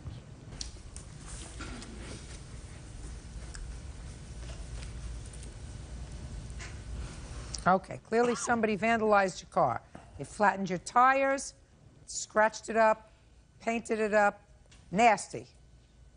Now, the next question is, what proof do you have that your niece was responsible for this damage? Okay, after the disturbance, she called the police and told the police all kind of lies where he just wrote an incident disturbance report. So I went home to my apartment, and she kept calling my house, telling me that if I didn't come back over there to fight her and the young man, that she was going to come over to my house and tear my car up. She wanted me to come out in the rain and fight with both of them. Do you have a police report? No. I just have the case number for the police. Okay. Ms. King, want to try to explain to me what happened at your house? First of all, she has a lot of enemies, but I know that's irrelevant. But the reason why we got into an argument was because she was trying to put her name on my brother's check, which my grandmother didn't want it. And how we got into an argument, me and my boyfriend was already at the house, and she came in. I didn't know what was going on. She was holding my grandmother down, making my brother go through her purse looking for his bank statements and all this. Why? I'm not sure. What do you mean she was holding your grandmother down? She was holding my grandmother down, making what does that my mean? brother. Like forcing her to not grab her purse from my brother. Which my brother is mentally challenged, so he's easily to be manipulated. So it's not his fault or anything, but she was holding her down. So I'm like, what are you doing? And then that's when we got into an argument. She was trying to fight me, but I didn't want to fight her. I just called the police. And the police responded? Yes. They came and they asked her to leave. Is that correct? Did they tell you to leave? They asked me to leave. Do you know anything about her car? No, ma'am. I mean, I didn't do anything to it, but I heard about it. Why don't you tell me what you heard? Her friend called my grandmother and told her that Gwen was hurt. Somebody had vandalized her car, and she was all upset to please call her. My grandmother told me, LaToya, Gwen may be hurt. The reason why my grandmother wasn't talking to her is because she took my grandmother to court and tried to sue her for $500 for the paperwork that she did for my brother, which my mom asked her to do. What do you know about who vandalized her car? I don't know anything about who vandalized it. That's how I heard it. Did you vandalize her car? No. Ms. Morgan, she may have vandalized your car, and he may have vandalized your car. You the boyfriend? Yes. I don't know. It's possible. But possible doesn't go in court. Do you understand, Miss Morgan? You have to have proof. Well, he told me that they did it. Really? Yes, he told me. Oh, let me, just a second, step up. Judge Judy continues in a moment. Miss Morgan, what did he say to you, and when did he say it? He taunts me all the time. What did he say? He said, ha ha, B, that's why we tore your car up. You tried to sue the wrong person, but I tore your car up, me and LaToya tore it up, and they told me over the phone that they was going to tear it up if I didn't come out to fight. And where were you when he said to you, we tore your car up? Going down my mother's main cross street I go over to by my mother sometimes because I know people that live in the area because I've been over there all my life. Don't make a big story for me. I'm asking you a question. Stop making it up as you're going. When and where were you when he first told you that he tore up your car, madam? It was on a Sunday 2 weeks ago on the corner by my mother's house on Cypress Street. I don't believe that, Miss Morgan. I don't believe that he told you 2 weeks ago, this past Sunday, as you were going by your mother's house. I believe that they might have done it. That's not the issue. I believe you just made up that story. No, he taunts me all the time. He does. Every time he sees me, he teases me, telling me that they tore Well, then he's not a very nice person. Did you ever do that? I don't speak to this lady. I do not speak to her at all. Miss Morgan, when you come to court, unfortunately, you understand you have to have proof. You don't have any proof that your niece tore up your car, and you don't have any proof that he tore up your car, and I don't believe that he admitted it to you, so your case is dismissed. That's all. Parties are excused. They step out. Folks, have seats, please. Mr. Stumbo, you are the owner of a truck. Yes, ma'am. Your son had been using the truck Yes, ma'am. on the day of this incident. What day was it? It's November 16th on a Saturday. According to your complaint, the defendant, who has a daughter, Yes, ma'am. took possession of your truck and crashed it. You want the defendant to be responsible for the damage caused by her daughter to your truck. Yes, ma'am. Now, you weren't there when this accident occurred on November 16th. No, ma'am. And you weren't there. No, ma'am. Who was there? Is that your son? This is my son here, the closest to me. Which one's your daughter? Angela, the one in the red. Tell me your first name. Matt. Where were you, Matt, that night on the 16th of November? I was at work. When I got off work, me and Eric decided to go ride around for a few minutes. What kind of work were you doing? I work at Little Caesars. Was your friend with you at Little Caesars before it closed? Yes, ma'am. Did he work there too? No, ma'am. So he was just waiting for you? Yes, ma'am. Then you decided to go for a ride around town? Yes, ma'am. Where'd you end up? Back at Little Caesars. When did you see Angela? Oh, 7:30. Where? At Little Caesars parking lot. Were you supposed to meet her? Did you have an appointment to meet her?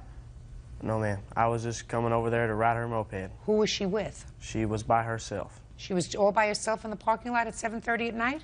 She was by herself at the time when I went to her and asked if I could ride her moped. There wasn't anybody else in the parking lot, is what you're telling me. There was people around, but there was no one close enough for her or anyone to hear what me and her were talking about. That's not what I asked you. Were there other kids in the parking lot? Yes, ma'am. How many other kids were in the parking lot? 50, 40, 50 people. There were a lot of people there.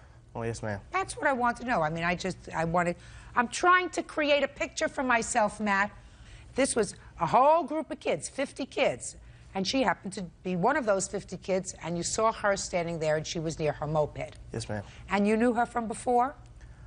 Yes, ma'am. I knew her from her letting people ride her scooter. And that's the only way you know her? Yes, ma'am. So she's a very generous girl. Yes, ma'am. Okay, so you stop your car with your friend, Eric. and you say to Angela, can I ride your scooter?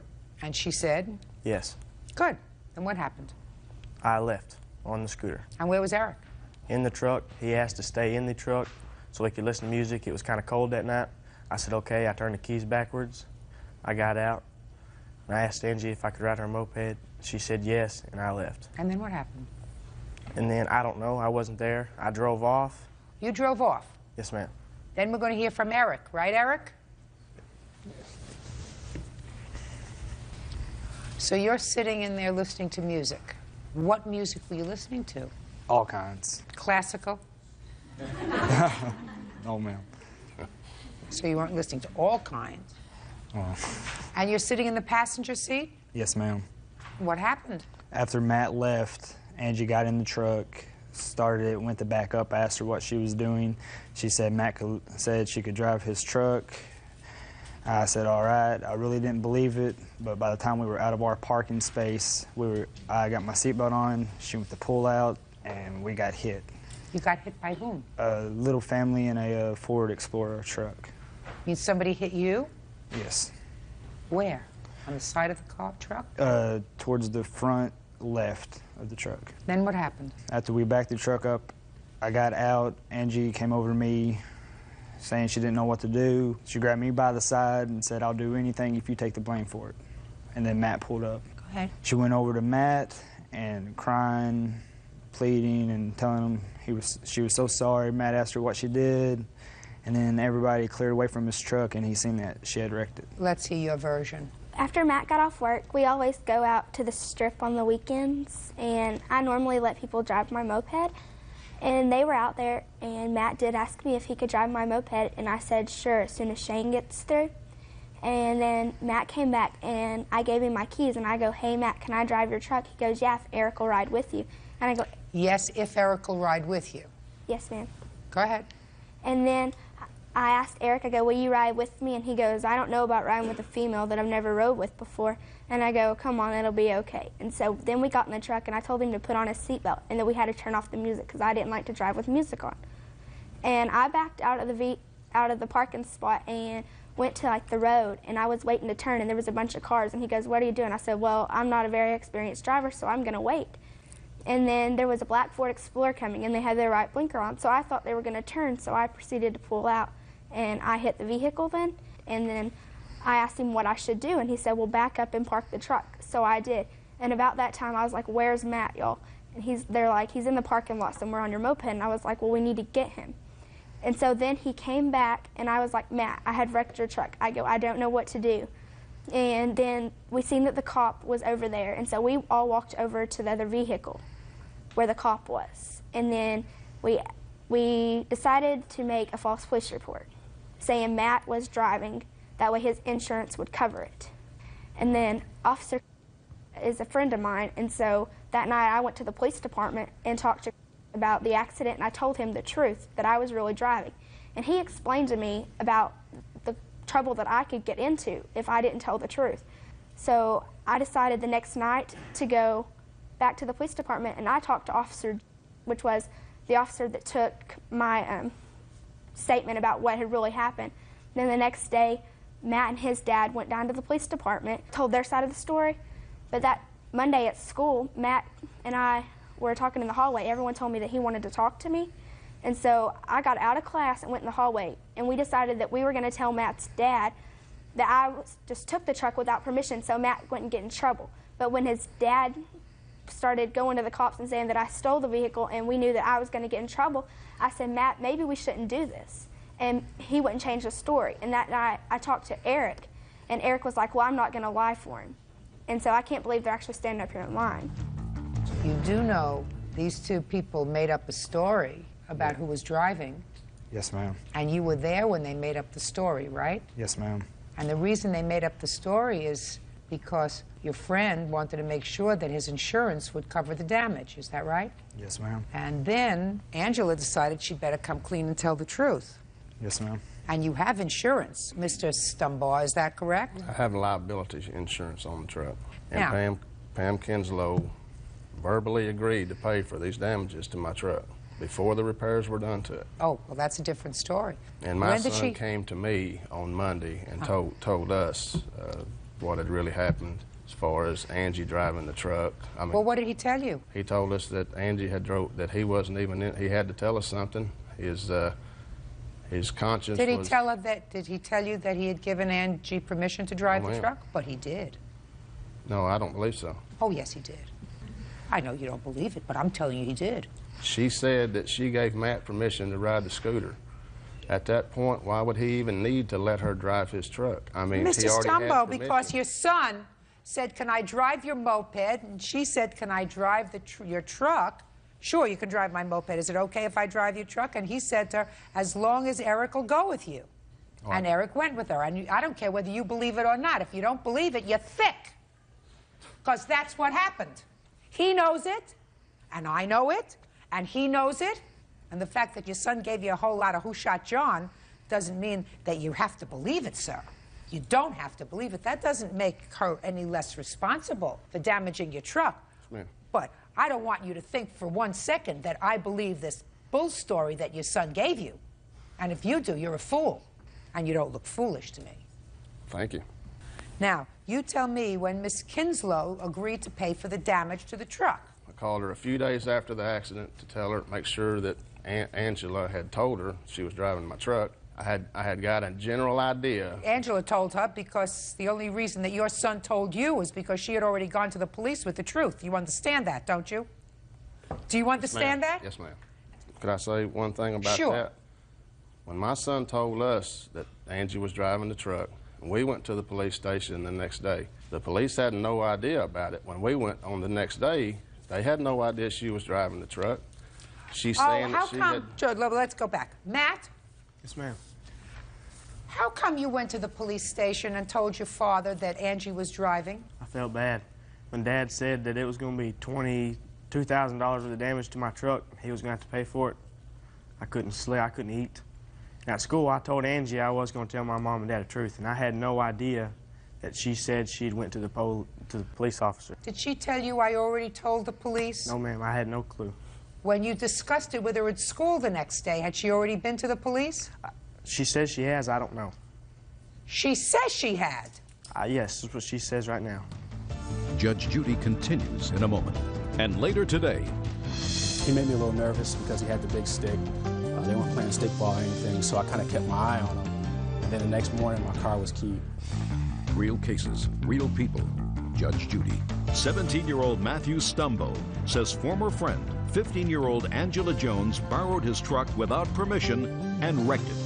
Angela claims Matthew lied to the police. Tell me when she promised to pay you for the damage to the truck. About a little over 2 weeks after the accident, I had already gotten 2 estimates. I had called Pam, I had told her what the 2 estimates were. I took the truck to the last body shop, I got the estimate. It was the lowest estimate. I told him, I want you to do the work. I called Pam that night, Tuesday night. I told her that I'd got the last estimate. It was for $2,074.18. She asked me for directions to the body shop. I told her where the body shop was at, how to get there, and she said, I'll get back in touch with you, or I'll go to the body shop to just pay the bill there by Friday. And then I repeated back to her. I said, you're telling me you will either get in touch with me to pay these damages, or you will go to the body shop, pay the bill, one or the other, by Friday. She said, yes. I said, thank you, and I hung up. All right, now let's hear what the conversation was. He called me numerous times at my home, just over and over again, and I told him that I wasn't going to do anything of this because I had not seen any estimates. I did not get to see the vehicle to see if it was all freshly damaged or some other damage to it before. Why didn't you go and look at it? I did not know where they lived, and he asked me where the body shop was. Yes, ma'am. Don't give me a lot of baloney. Yes, ma'am. Don't give me a lot of baloney. If you want to see the vehicle, you get in your car and you go and look at the vehicle. Yes, and ma'am. if you want to see estimates, that's what you say. I would like to see estimates of the damage.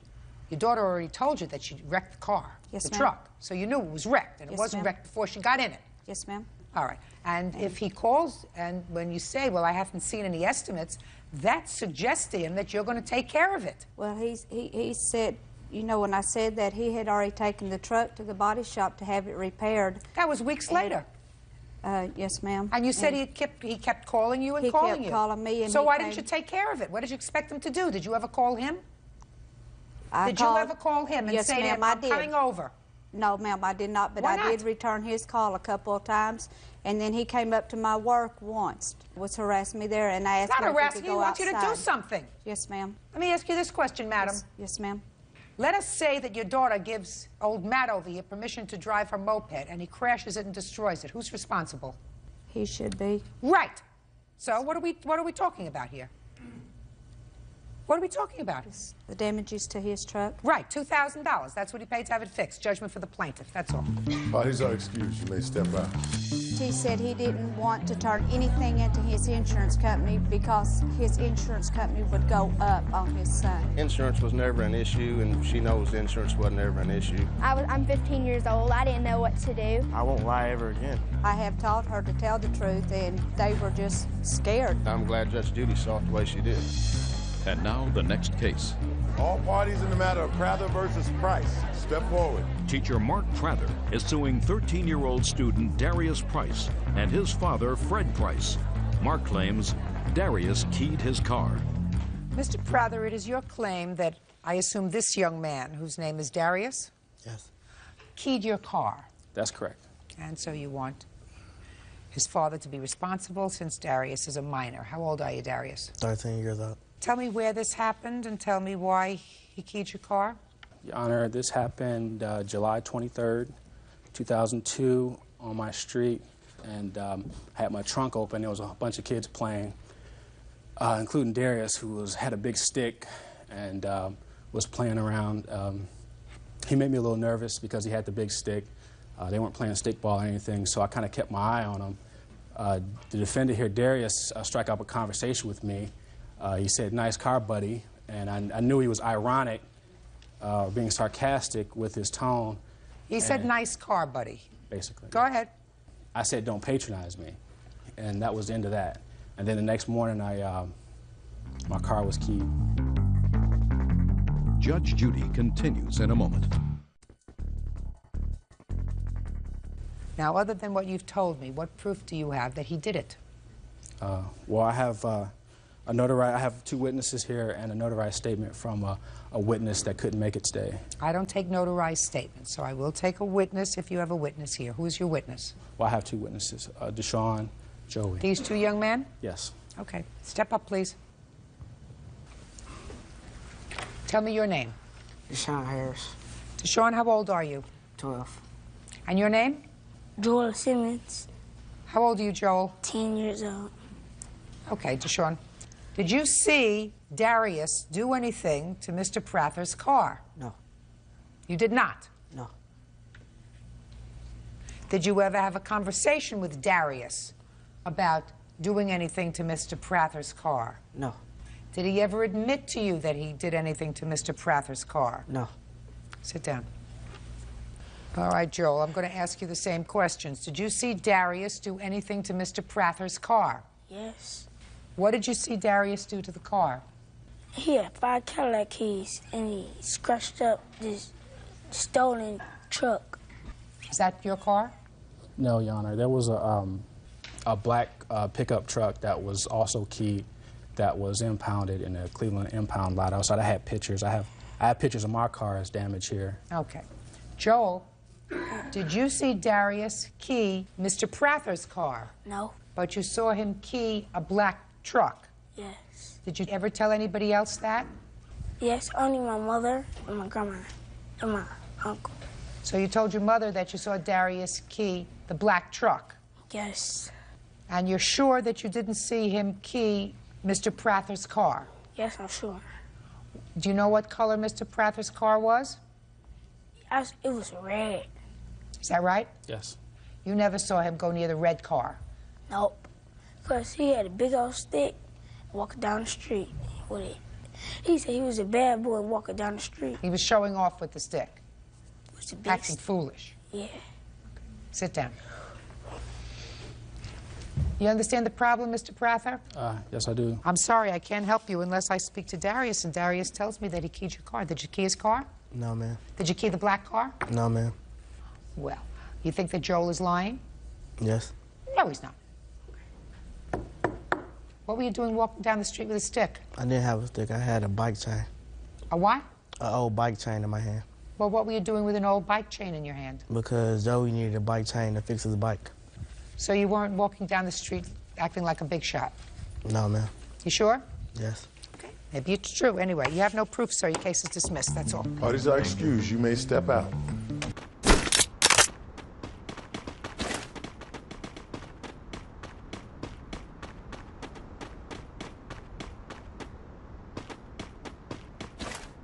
Có tiếng chân, hãy cảnh giác. Con heo có thể bảo vệ bạn. Mãng đâu.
keo có thể bảo vệ bạn.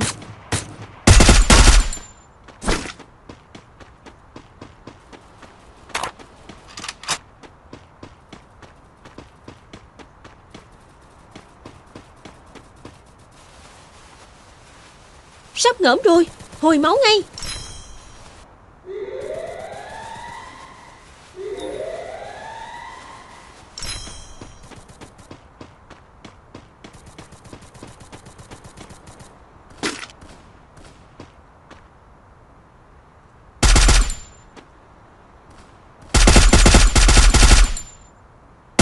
Double kill.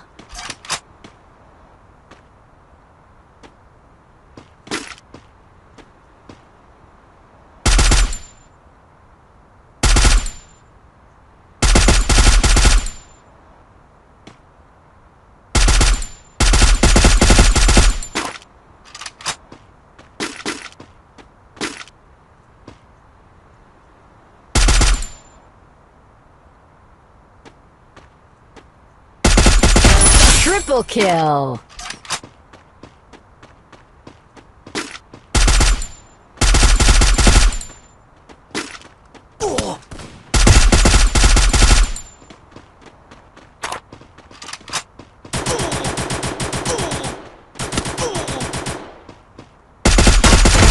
Quadra kill.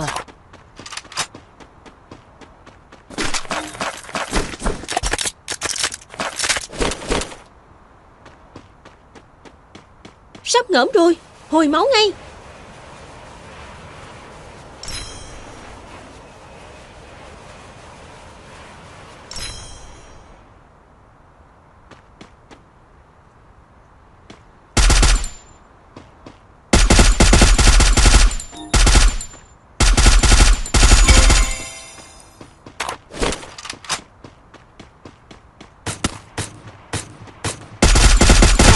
Dominating.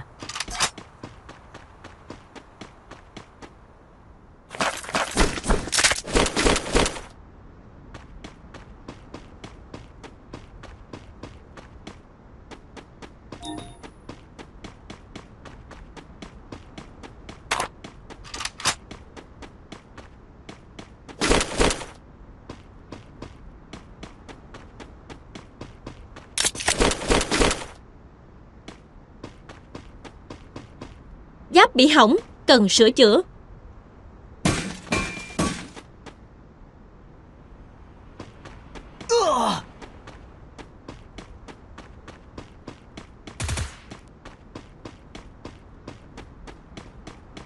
Con keo có thể bảo vệ bạn.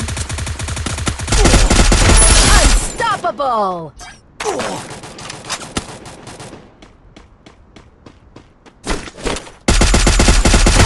Rampage.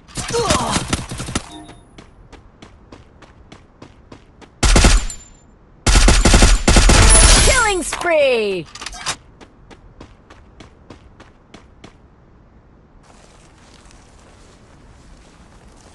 Sắp ngỡm rồi, hồi máu ngay.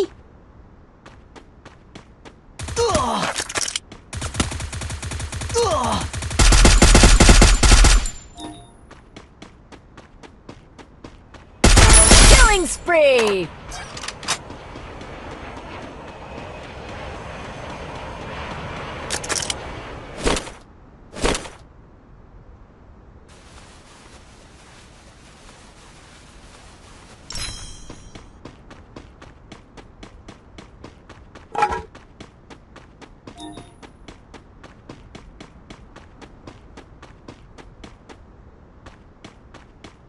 Vùng an toàn còn xa lắm, di chuyển giờ là vừa. Giáp bị hỏng, cần sửa chữa.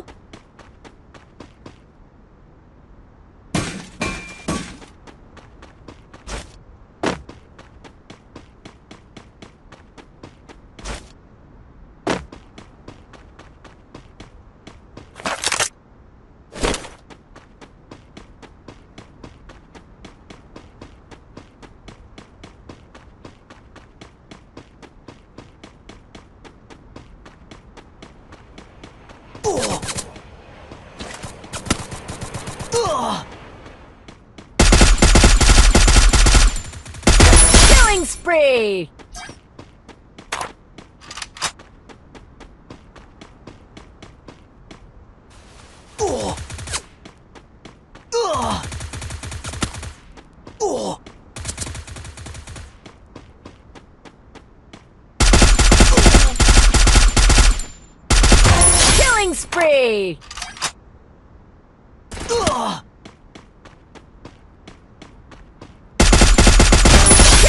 spree!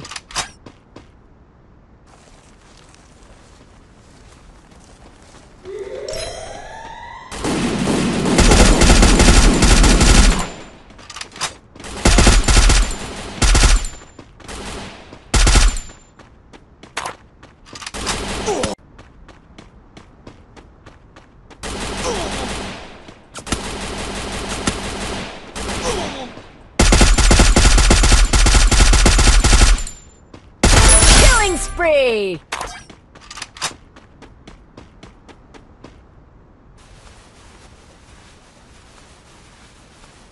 Sắp ngỡm rồi, hồi máu ngay.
Bom keo có thể bảo vệ bạn.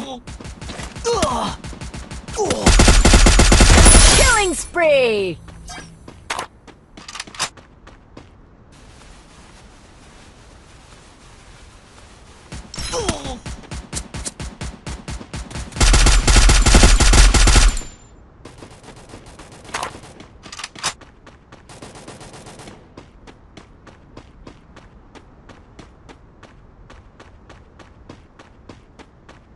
Chúng ta phải tìm thêm đạn.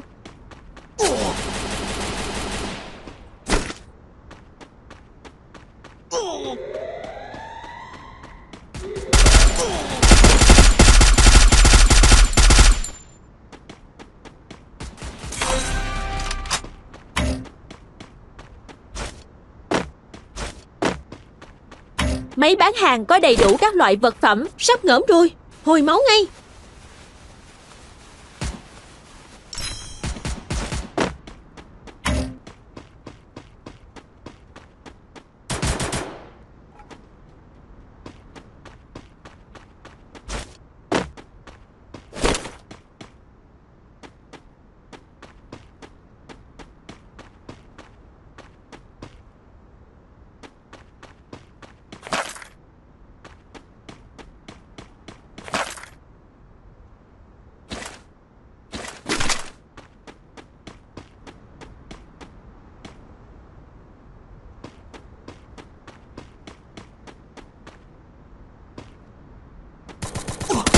Killing spree!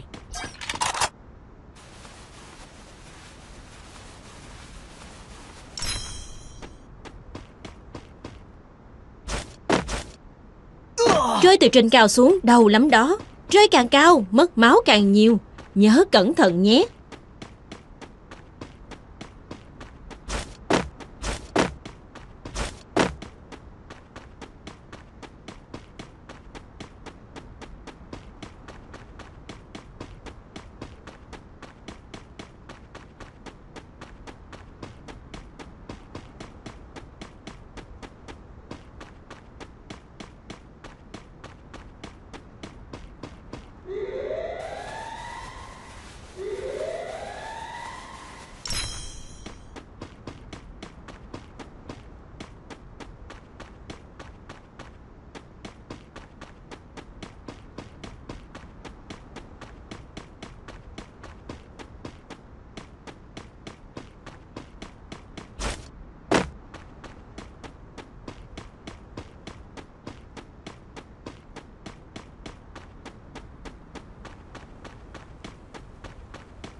Killing spree!